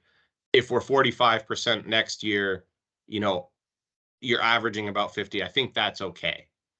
1 year jumping above is not, that's going to happen. Just like you're, I think, alluding to, Brad, is you're going to have years where we have more yearlings out there. And so you're going to see more of them show up in the harvest. So we have to kind of average this over, again, we haven't set a hard threshold, but let's say we want to pick a 3-year average.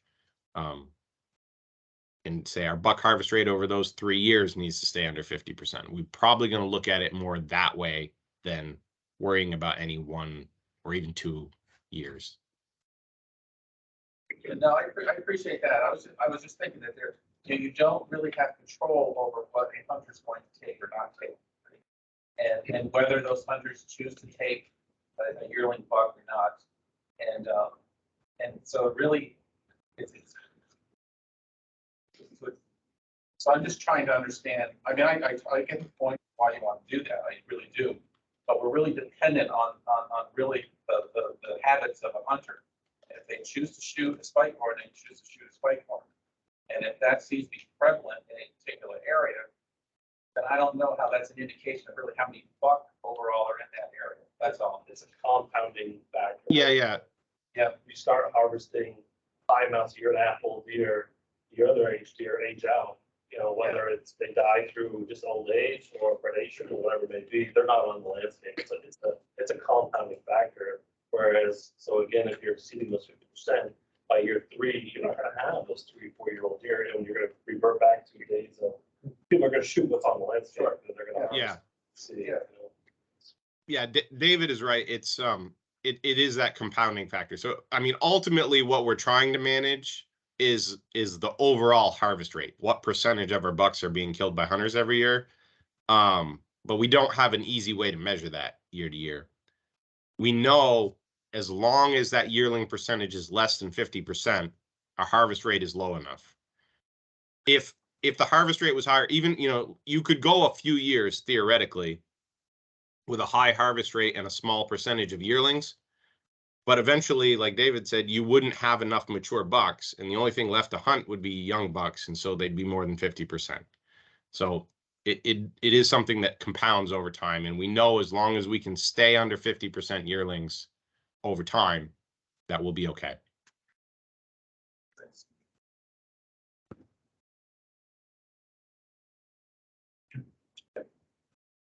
Brian? Yeah. David? The phrase public interest has hit the conversation twice. And I'm going to context my question because it may not, this may be a question that isn't answered this evening. What is the definition of public interest?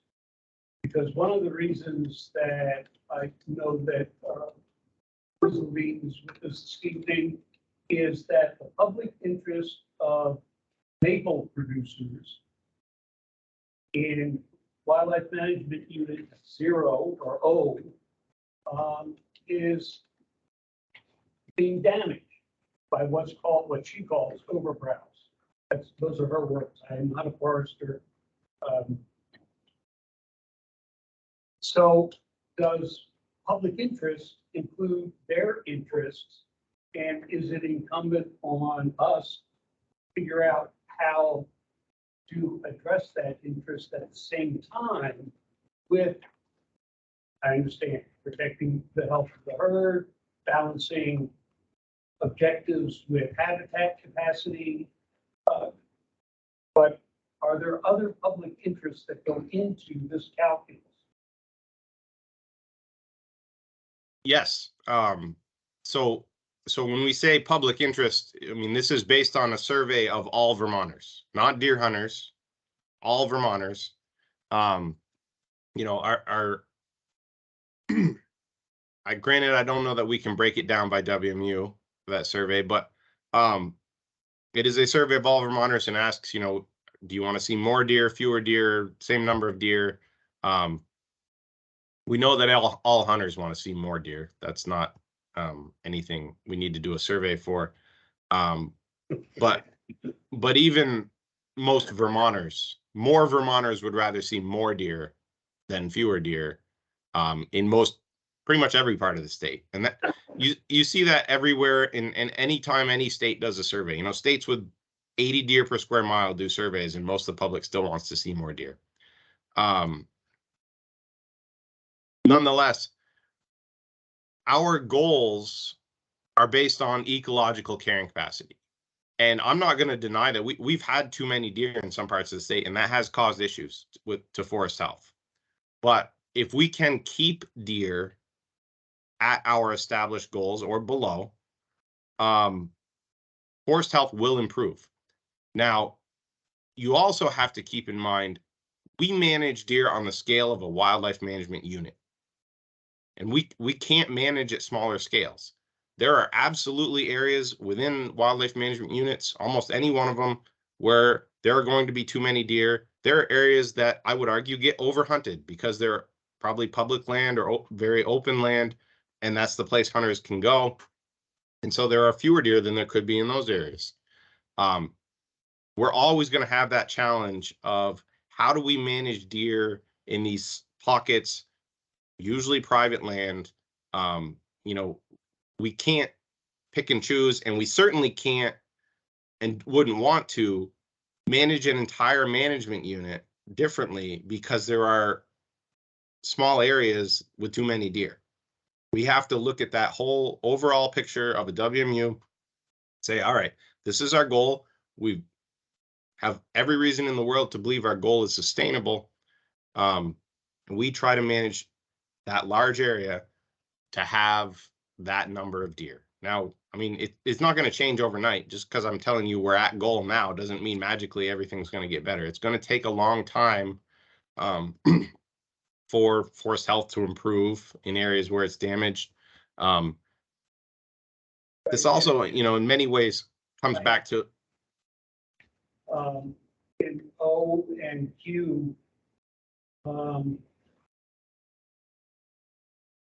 lowered the objective of deer per square mile to 14. Is that a result of issuing the 15,000 permits, even though the fill rate is only about 15%, as opposed to any other number? And would you expect that number, that deer per square mile, to continue to decrease if you stay at that permit number of 1,500? No, I expect, I think our goal in O is to stabilize. So I think at 1,500,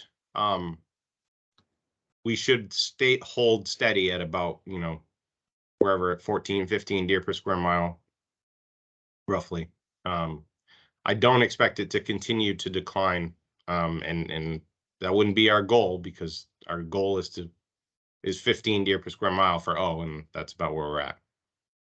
Well, the goal for 2022 is 14 on the chart that I'm looking at. For Is that the goal or the current estimate?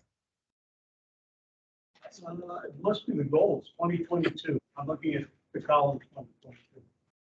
I'm looking at that. No, it's the estimate, the chart. Look at page 31. Yeah, The report. I'm looking at this chart, all right, which is all of the WMO.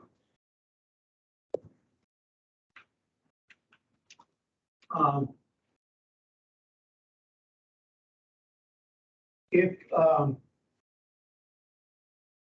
the other thing I noticed about the two areas that I'm particularly interested in is that the number of deer taken are below the recommended level.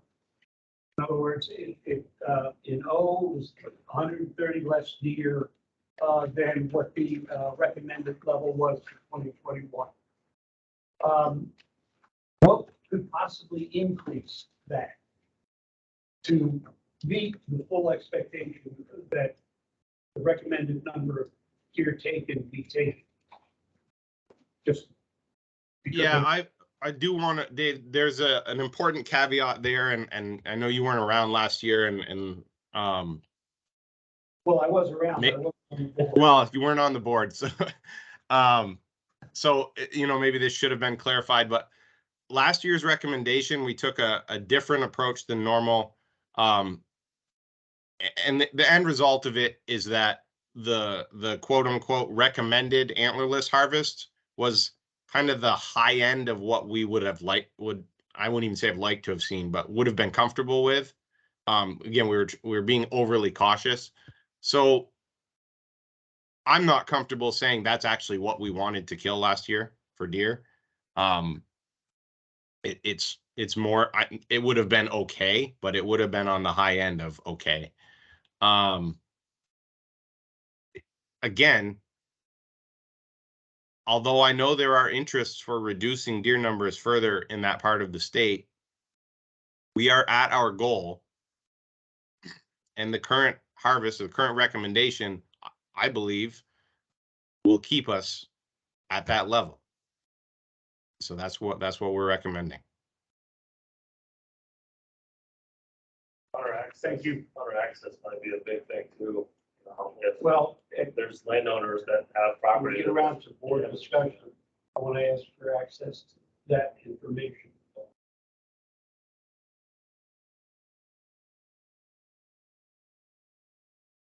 Michael? So Nick, I see in A, B, and F1, there's an increase. And it's obvious why that's there. Is this an opportunity based on the changes that we made a couple years ago to do some PR work to try to get access for hunters, especially the bow hunters? We had talked about city areas where there was a problem around Montpelier, probably. And do we need to be taking a look at how to get people in there? I think that could be said. I think that could be said about a lot of the state. But certainly the Champlain Valley, access is definitely a problem. And unfortunately, it's usually large farms that get hunted, but not by enough people, or at least people who aren't willing to shoot enough does. So yeah, I mean, I think we could try to do more outreach to try to get more people on that land. That said, I think there is room to give out more permits in these zones. Again, those of you that have been around for a few years recall we cut back on permit numbers especially last year, because we weren't sure what fill rates would be. We cut back in A and B quite a bit. And F1 has always been kind of low. I don't know if we can give out more in F1. This year will be sort of a test. But we can certainly give out more permits, or all of these permits, at least in A and B. And those hunters will shoot deer. So I think I hope we can get there without having to do a whole lot of extra work. But again, we know access is a major issue everywhere. So any outreach there is welcome and would be helpful. I will take personal responsibility for having too many deer. I was told I wasn't allowed to shoot deer when I became commissioner. That's false. I'll do my best practice. Because I'm retired. Well, you can come over to my place. Yeah, I volunteered to assist you. Oh, well, you know what? That's a thought. Yeah, I have a quick question. It seems like we did leave a lot of permits on the table, at least in terms of what we thought the maximum might be. If I'm reading this correctly. How does that correlate to the general hunting licenses that we sold in 21? Where I know 20 was through the roof, but in terms of 21, were they down also from the previous year? I don't think general license sales were down very much. I think they were still pretty steady. We did see a decline in muzzleloader license sales. And I would sooner suspect that played a role in us not getting rid of all the permits. But I'll also say, excuse me, the places, it was only in K and N where we didn't get rid of all our permits, which has, those of you that have been around us almost every single year, every year except 2020 that I've made a recommendation, we have not gotten rid of all of our permits in K and N. We just don't have enough hunters there, muzzleloader hunters interested in shooting does to take all those permits. And when you don't have the huge slug of people like we did in 2020, just buying whatever permits left over, you're not going to get rid of all those permits. So, we did cut back in those two zones in K and N. So I think we'll sell all of them this year.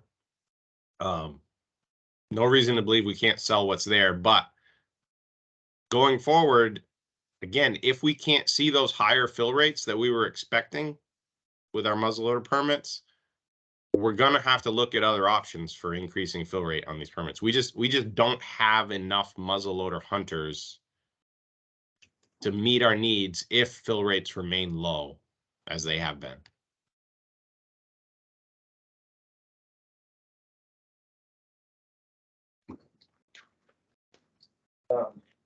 Nick, is it possible that the density objective for the entire state could actually be less than 10, just like E? Because looking at the management units where all metrics are very healthy, it's either E, where there's very few deer, or A and F1, the places where there's a lot of fields. And there's not many other fields in the state of Vermont. So obviously getting the permits filled is an issue, but is it possible that the true density objective is less than 10 for the entire state? And second question, is there a point where if we get or keep the deer density as stable throughout the rest of the state like we're hoping to, is there a point where if we don't see those metrics increase, that we need to do something different or just accept those metrics as is?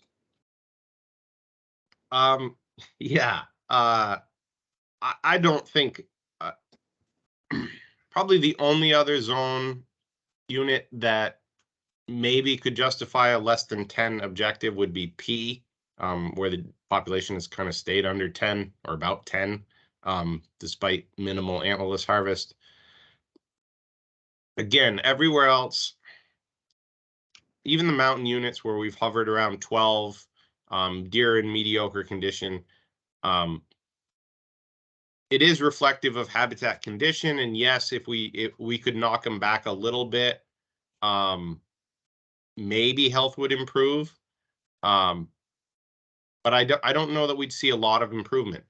The thing in E to keep in mind is deer are held down in numbers by winter. Like winter kills a lot of deer up there, most of the deer, more than hunters do. But the summer habitat is phenomenal because the entire area is heavily logged. We don't have that summer habitat in the rest of the state. So there's no reason to think that we'd see super healthy deer even at lower numbers in the rest of the state. It's just poor quality deer habitat. So we're never going to see, in the southern Green Mountains, we're not going to see 120-pound average yearling weights, with 20+ millimeter beam diameter. It's not going to happen unless logging changes dramatically. To your second point, if we can hold populations at our goal for a time, and it wouldn't be that long, certainly by the end of this planning period, by the time we're working on our next big game plan, if we've been successful at holding populations at our objective and health is still poor or still throwing red flags, we have to rethink our population objective. Those physical condition objectives are well founded in literature for what a healthy deer is, and should be in any quality of deer range. So if we can't meet those at our current objective, then we'll have to adjust our objectives in our next plan.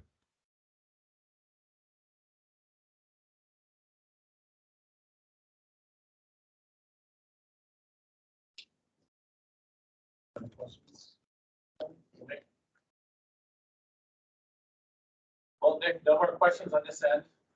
Anything else you want to share with us at this point? No, I think you guys all have the recommendation. So again, happy to answer any questions, but nothing more from me.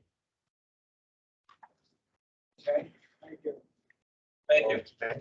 Thank you. Brad, we'd like a formal approval of the preliminary vote, doesn't count the real votes next month with the board to accept the proposal as we presented to you, because that's what we'd like to present to the public at the 2 hearings. Again, the press release going up tomorrow that you'll get, but those hearings, I think, trying to find my notes, but it's either May 10th and the 12th. And again, like board members who attended the other hearings, thank you. Appreciate it. We're hoping that board members, again, Brad, will come to those hearings and we'll work with people who show up to facilitate the meetings. But they're going to see something different this one than they did the other ones. Nick, can you put up the slide again, what you're actually asking us to approve so that we have the right language in the motion? Yep. Let me give me a sec. Pull that up.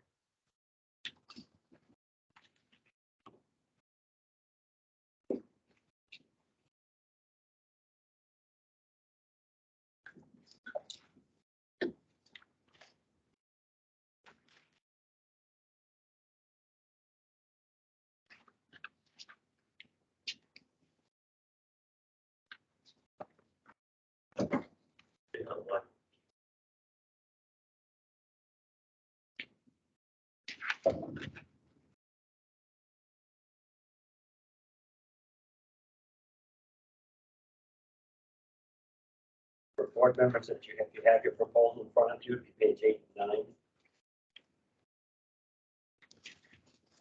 Well, there's what they were asking us to approve. Does anybody want to make the motion?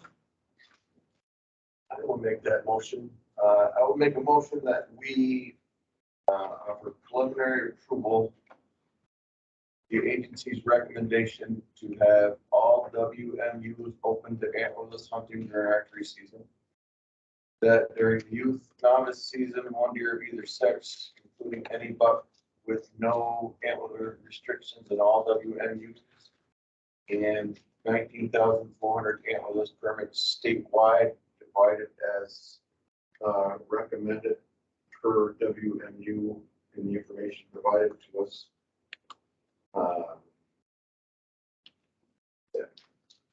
Thank you. Have a second. Second. Have a second, Michael, second. Okay. So all those that are in favor will say aye, and opposed, no, nay. Discussion. Yeah.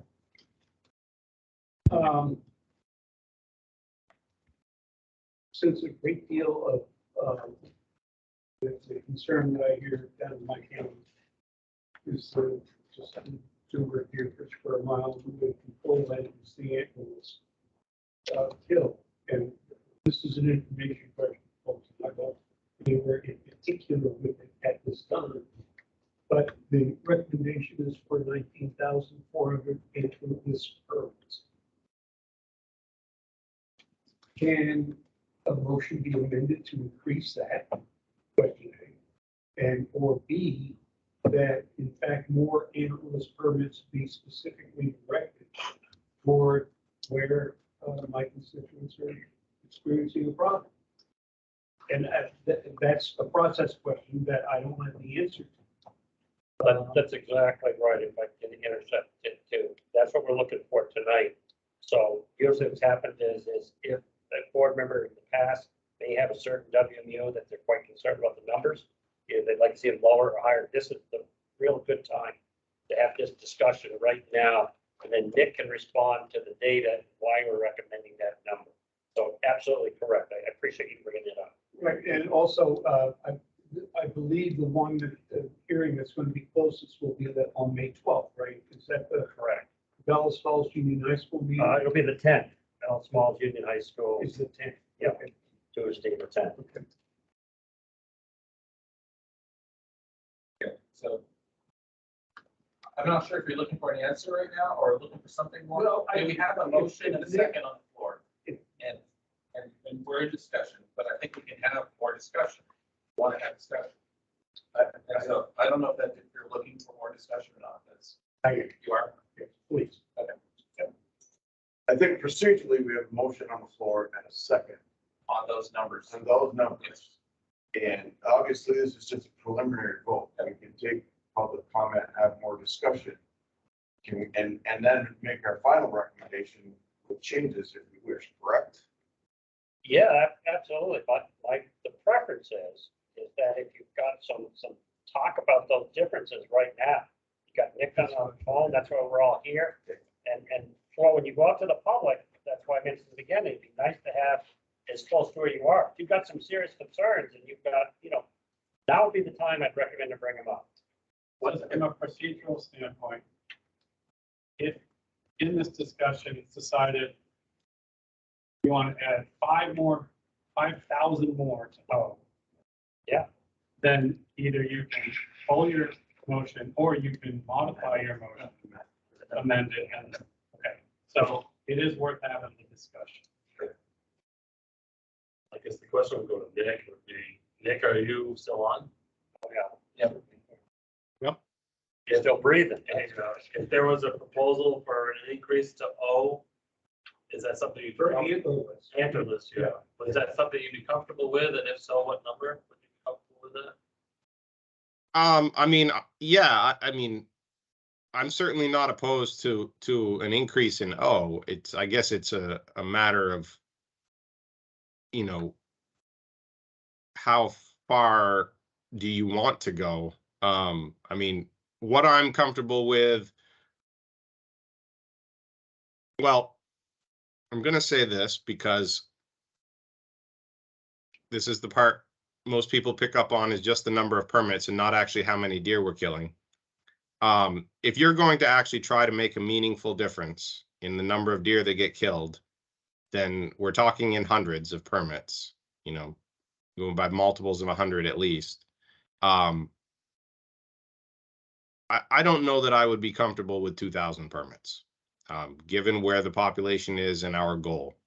Very quickly, just so I focus the conversation, what I'm talking about is that the fill is 130 animals less than the recommendations. How do we get to the recommended level? Is sort of what I'm asking. That was last year, and again, our recommended harvest this year is this permit allocation is how we get to our recommended harvest this fall. I think the other thing. If you want to see a higher recommended harvest, then I can throw out a permit recommendation, how many permits it would take to get there. But the recommended harvest number that's in that, on that form for 2022 is what this harvest recommendation will result in, or as best as we can estimate it. Yeah, no, I understand that yours is a refined art as opposed to exact science. If you're dealing with people.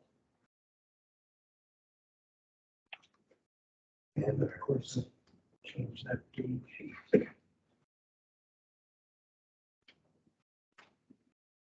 Well, and I think everybody knows what I was asking. And I'm new at this.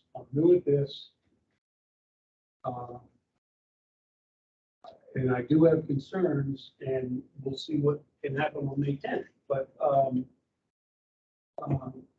why don't we go forward with where we are?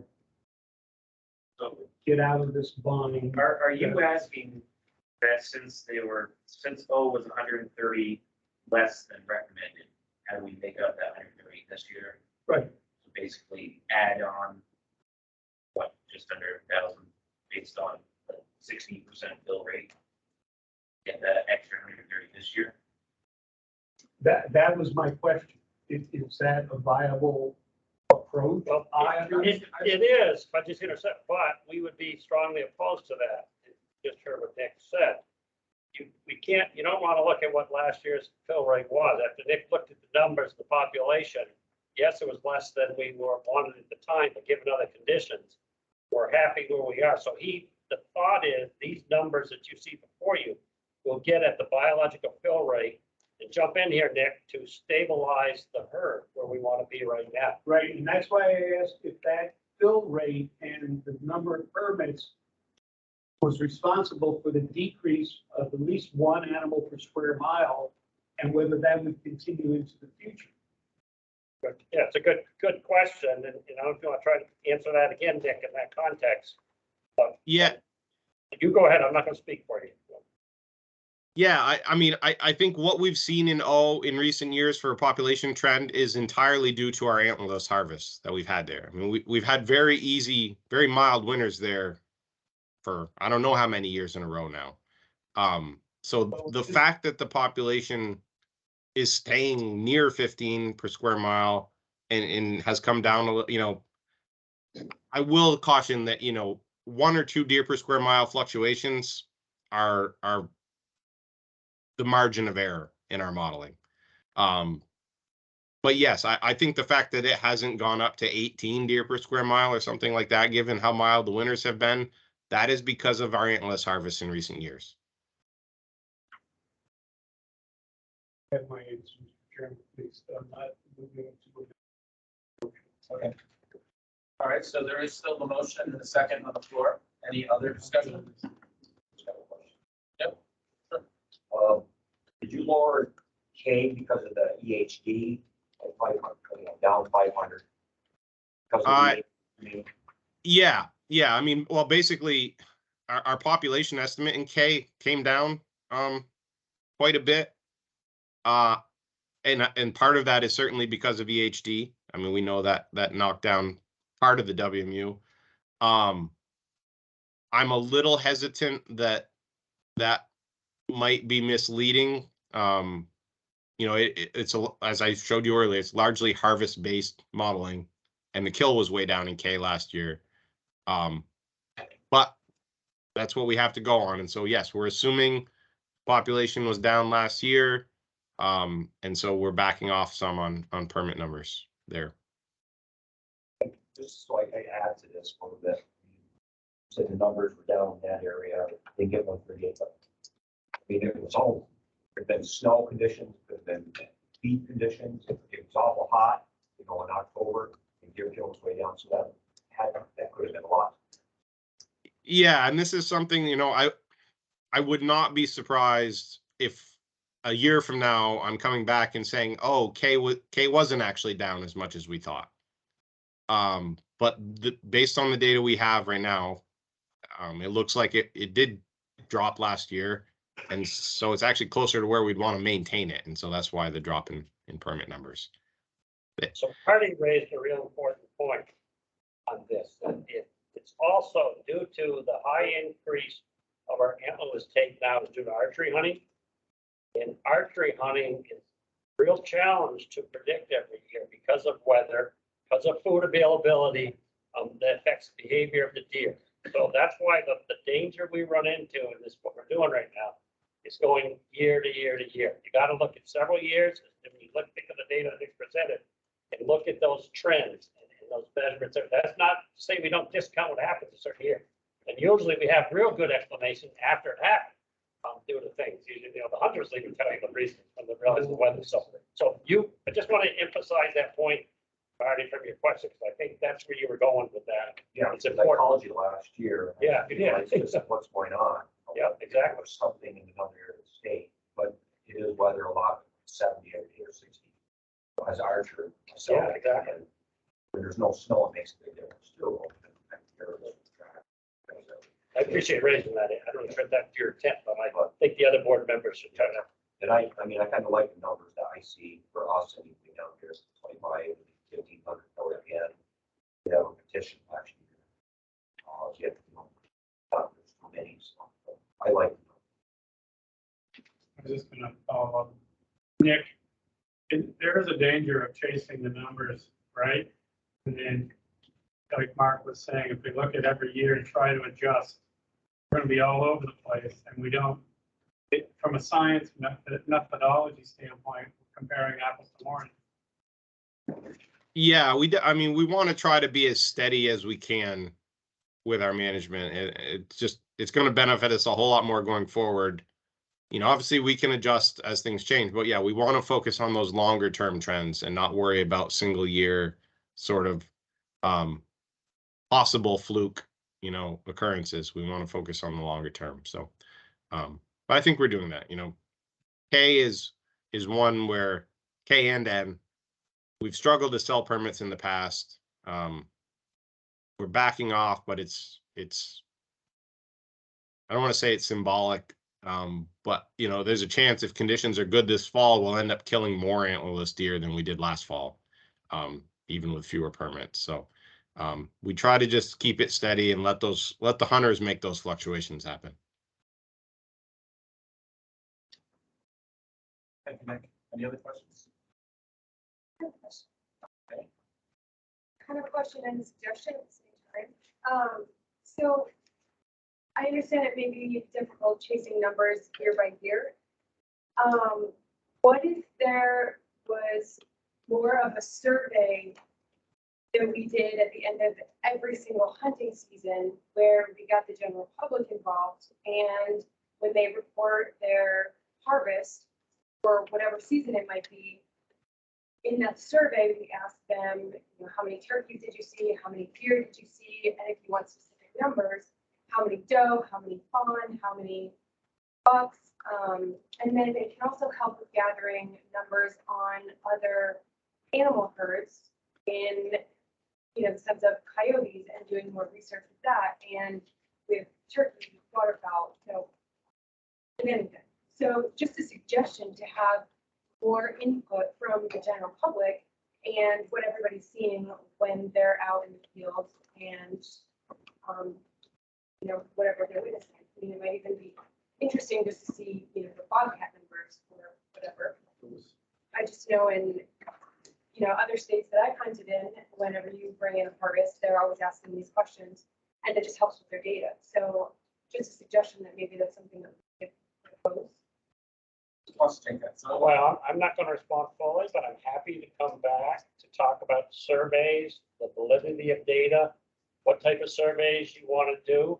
I know right now, I've got a survey that I've got working with staff right now that we're going to get out on dealing with contentious issues and things like that. But that survey alone is already, our staff's invested a fair bit of time. It's probably going to come back at a price tag of 40, 50,000 minimum to do it scientifically from a social research. So yes, we can get certain trend. We have the turkey brood observation data from hunters. So there's a way for science, for people to participate, give observations.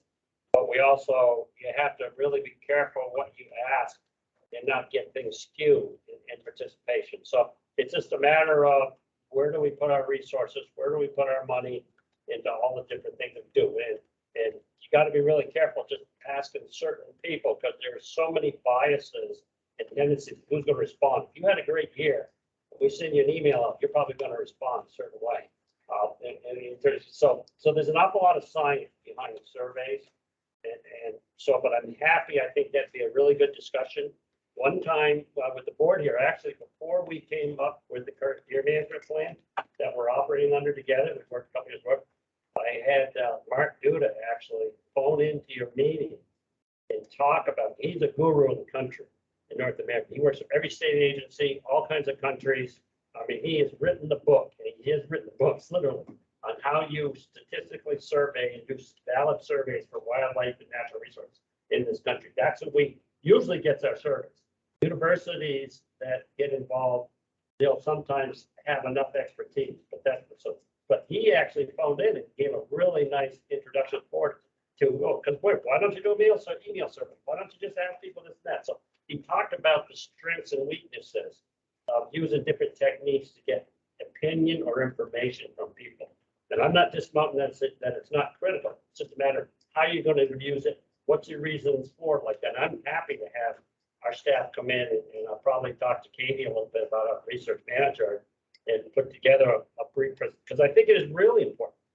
It's very important. And like, you asked a great question, David. Well, how do you get your public input? What do you mean by that? So when we do a big game plan, we spend money because we feel that's something we're trying to work with the top of the public for the next 5 to 10 years at least.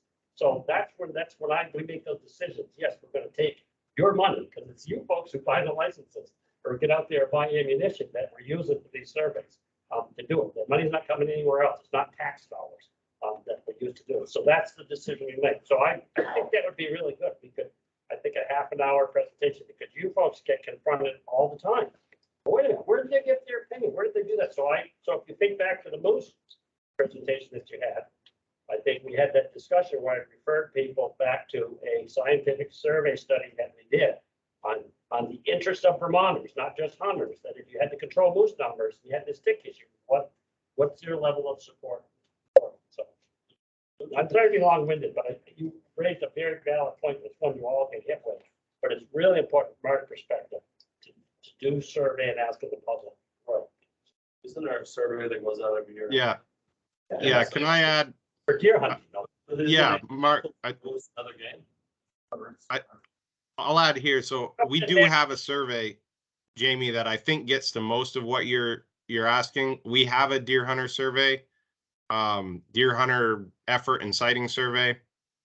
We've done it for the past 20 plus years. It had traditionally been a mail survey, so it was mailed to a random sample of license holders, but it asks, you know, which days did you hunt, which WMUs, how many hours, a whole slew of different wildlife that you might have seen while you were out there. So that survey exists. Last year, we opened it up to our Vermont Outdoors app. So if you have the Vermont Outdoors app, you can fill that survey in. Any hunter can fill in, you know, let us know. Where'd you hunt? What'd you see? And that is incredibly useful information for us for a lot of species. I've had my hunting license for 12 years and I've never seen that survey, so. You gotta Yeah, get- well, You were most drunk. hunters haven't. Yeah. All right, well, first thing to put on is the app. It was mailed. I got one year in the mail, I said, "This survey." And then I fixed the notes online. Okay, so we still have the motion and a second on the table. Any further discussion? If not, then I'll call the vote. All those in favor will signify by saying aye and opposed nay. Jamie? Aye. Michael Bancroft? Aye. Brett Cronin? Aye. Dave Robler? Aye. Marty Van Aye. Michael Colson? Aye. Brian Bailey? Aye. Jay Sweeney? Aye. And David Dean? Aye. Aye, ayes have it, 9-0. Okay, great. Thank you, Nick. Appreciate it. Hope you feel better. Thanks all. Thank you, Nick. Next, we have the commissioner's update. Commissioner just told me, he updated me that there is food out there. That's good. Been there for a little while. Been in the It's some- refrigerator now. So, I don't know what everyone's choice is, just to get through the commissioner's update and then have a idea or have it out. Get through it and then eat. Okay. Fair enough. It's only gonna take me an hour. Everybody needs to leave it. Okay. Commissioner.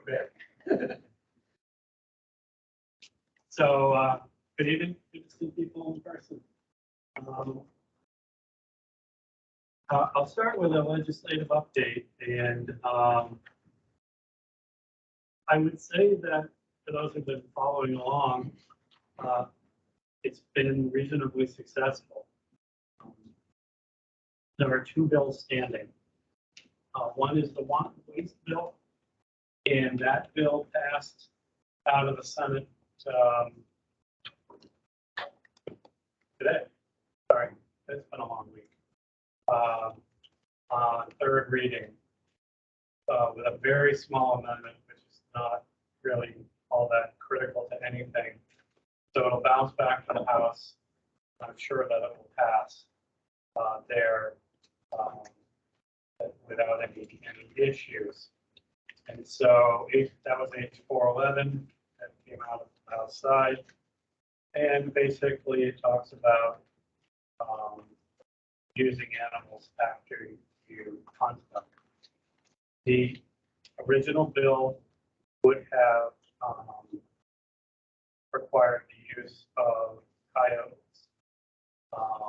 And that was, we worked with the committee, but it does now include crows. And so there will be a requirement that if you shoot crows, that you'll have to retrieve them and utilize them in some fashion. Obviously, the bill does not impact the ability to defend your property. So, and then the other bill is the hound hunting. Is there anything in that first bill that pertains to us in terms of, there's no rulemaking around that? I don't believe that bill requires any rulemaking. Unlike 281, which is the hound hunting of coyotes, which does. That bill also started out as a ban on hound hunting coyotes completely. And we worked with the committees to get that to a point where now they are, the bill will direct the board to regulate the activity. And there are certain considerations such as number of pounds, relaying. You have to take a look at baiting. Probably the biggest issue is the definition of control. What does it mean to have your hound under control? So that's going to require a great deal of work on the board. To that end, I've had some meetings with some hound hunters and ask them to start thinking about what this means. They need to be part of the discussion too and help solve the problem. And not just sit there and wait for it to come and then say, we didn't do it right. Because it's going to get done, it has to get done.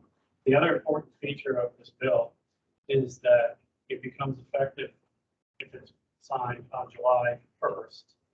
And at that point, there'll be a moratorium. There'll be no hound hunting of coyotes unless it's on your own property or in protection of property, until at which point the board gets the rules promulgated and through ICAR and all that,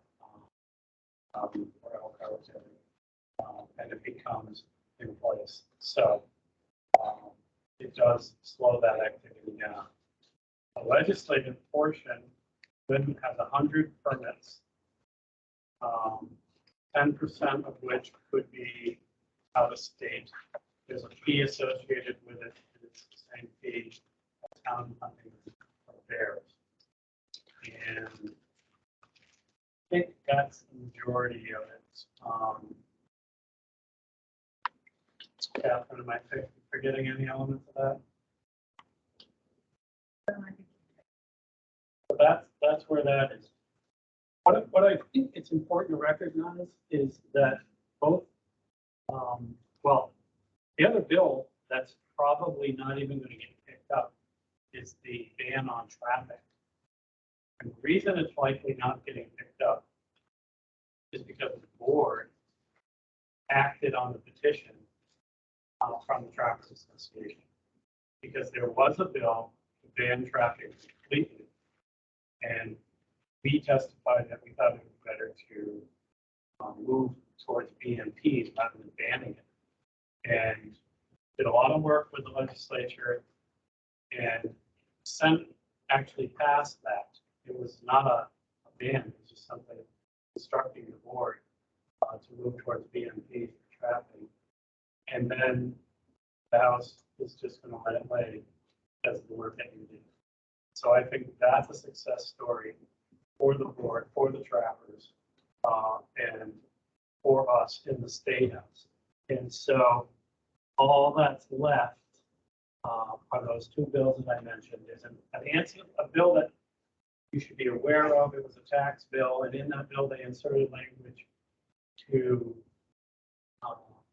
authorize free hunting, fishing, trapping licenses for folks from the Abenaki Nation. And we supported that language. And that's making its way through as part of the tax bill. And just make sure I'm not missing anything. So those are the bills. I think the board needs to know that our strategy going into the session was to try to find common ground as much as we could. And to that end, we were successful because by showing the legislature that we were looking to find positive solutions to some of these contentious issues, they left some other issues alone because they believe in the work that the board does. So there was a move to reorganize the board. No longer there.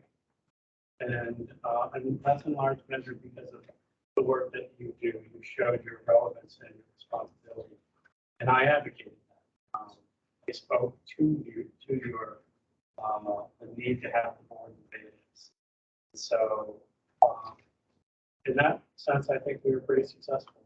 Where we were at the beginning of the session and where we are now are vastly different. So I can answer any questions before I move on to the next one. I know in the past, we've tried to have legislative meeting bringing in the State House. We tried to, wild game, bring some wild game dishes and let them sample it. But we've got no way. Is there any Yeah. thoughts? I'm certainly open to doing that next season. It's the legislative season. For me. Everything's a season now. And I don't know, that was valuable, I assume, when we did that. Yeah, no, it was well attended and attended by many more members than were on various fish and wildlife committees. So it was pretty broadly known that it was going to happen. So I think it's a great idea. So we'll definitely look at that next year. I did remember the one other piece I wanted to mention. On the hound hunting bill, Representative Brennan from Colchester, there was an amendment when it was in committee to allow for the use of suppressors for hunting. They stripped it out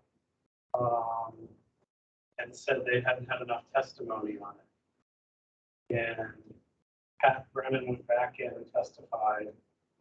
So I sent testimony in. I testified on it already, but I sent written testimony in today supporting it. The warden supported.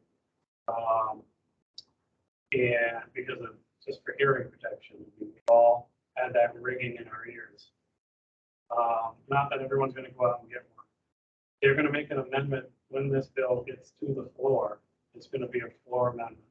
And it's going to be made by Representative McCall. And so that's also important. He's reporting the bill, but that will probably give it the push that it needs. I imagine that'll pass. And so for those who aren't familiar, the process to get a suppressor, you can already own them in Vermont. You're just not allowed to hunt them. It's a $205 tax stamp, and it's a rigorous background check, more than your next check. And it takes a great deal of time, and then the items themselves are pretty expensive. But it's one more thing.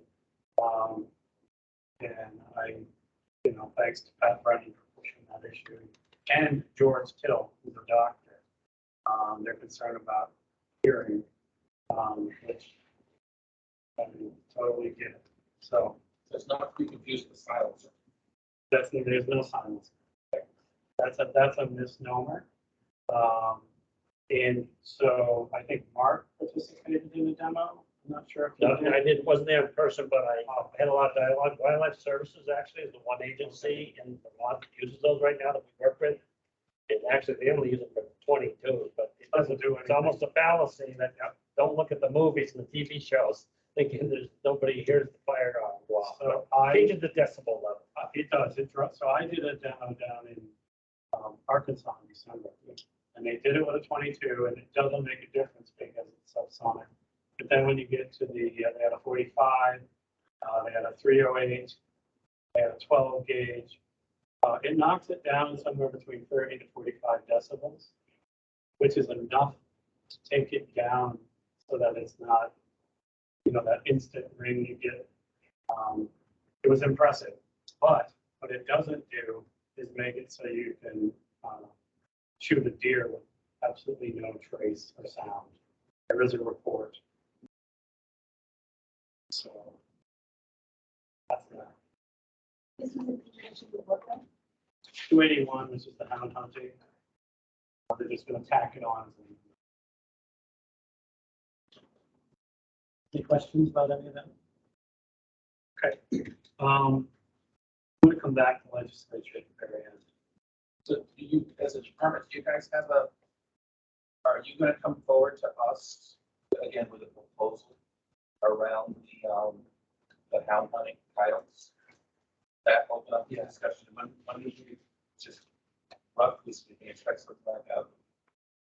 When we get the bill, once it's law, I'll make sure everybody gets it, and we'll bring it up in the meeting.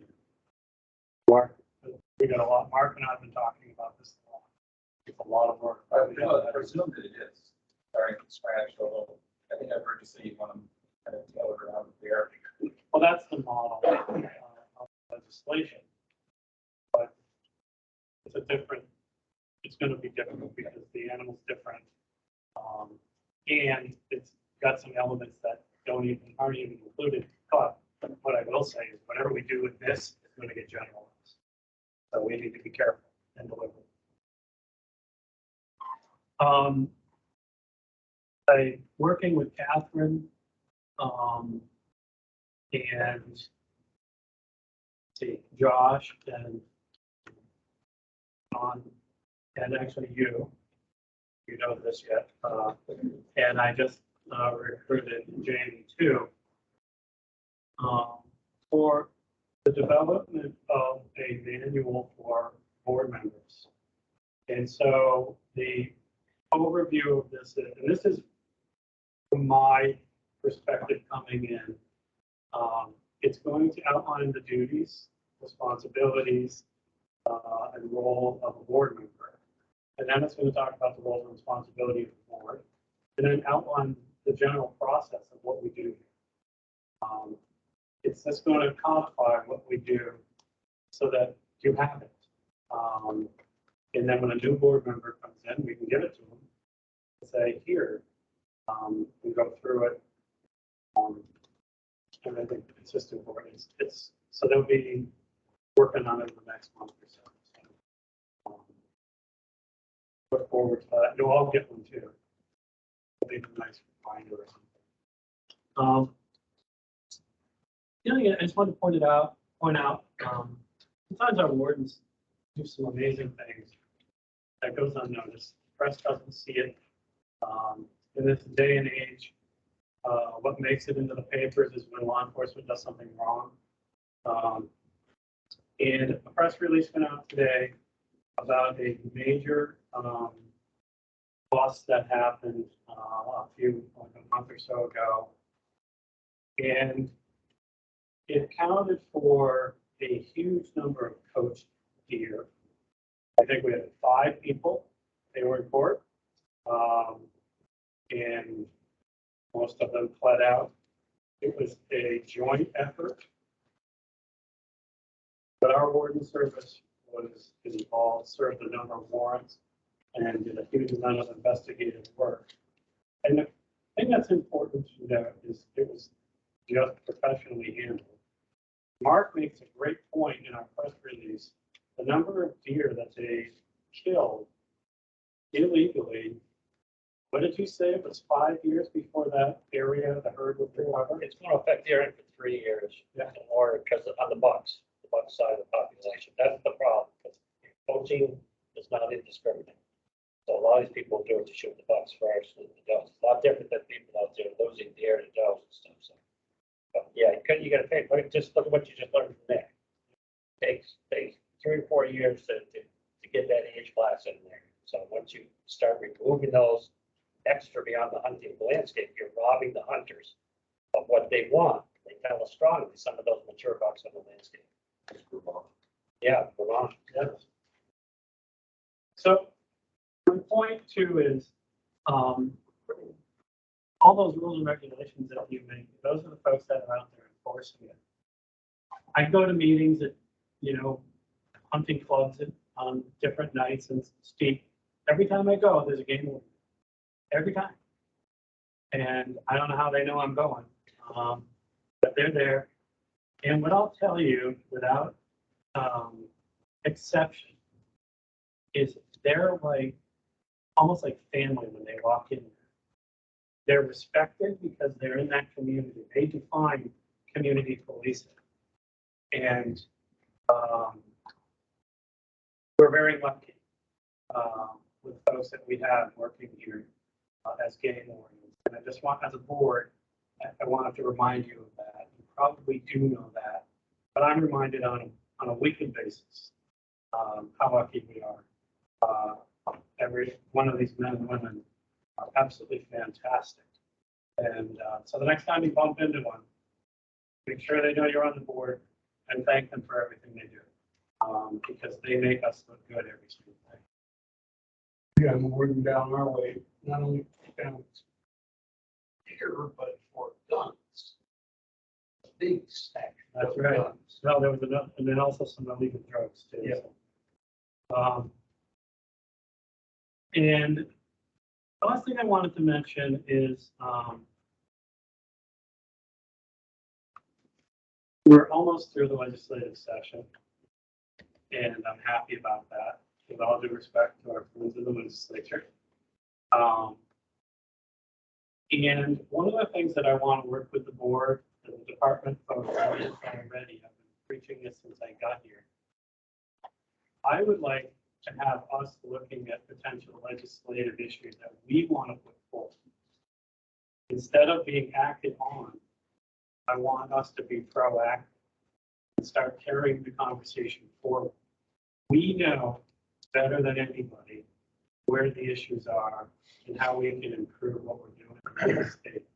So there'll be some meetings this summer with different groups, but I want folks on the board to think about this. If you had a magic wand, what would you make better? Within reason. And it's not just the legislative stuff, but it's, I want to spend the summertime getting ready so that we are have a comprehensive plan moving forward. And so you'll all be part of that. That's really all I got. And if anybody wants to ask any questions or make any comments, I'm here as long as you want. Although I know there's food out there. I want to make sure that you're all on board with where we're going as a department and what I'm doing as commissioner. I just want to say thank you for your work on the bills. Well, I've got a great team. They make me look better than I am. Trust me. I was sad, I saw on the, on that news, WCAX, they did a piece on your fisheries. And on strands of fish, lake strand, and what they thought, what fishermen do in terms of, I thought that was a very good piece. And I'm not sure, can't remember the employee's name, but I thought he did a great job of, smart. of walking everybody through it. And, but you can pass that on to them. And you guys probably already told him, but he did a great job. Pass that on, but you should know that almost all the great outreach that we do, and we do, people love our website. They love the hits we do on all. Allie's responsible for almost all of that. She's our outreach director, and she's outstanding. I'm really blessed. I mean, the people that work at the department are, and I tell this to everybody, they're incredibly smart, they're educated, and they're dedicated. I don't have to motivate people. It's self-motivating. And here we are in an evening. We just have great people. Anybody else, anything? Ellen, round table? Hey, Ed Staken down, I know Mark knows Judy and Mullins. They're checking for the Lone Star tip. Oh, This evening. Right.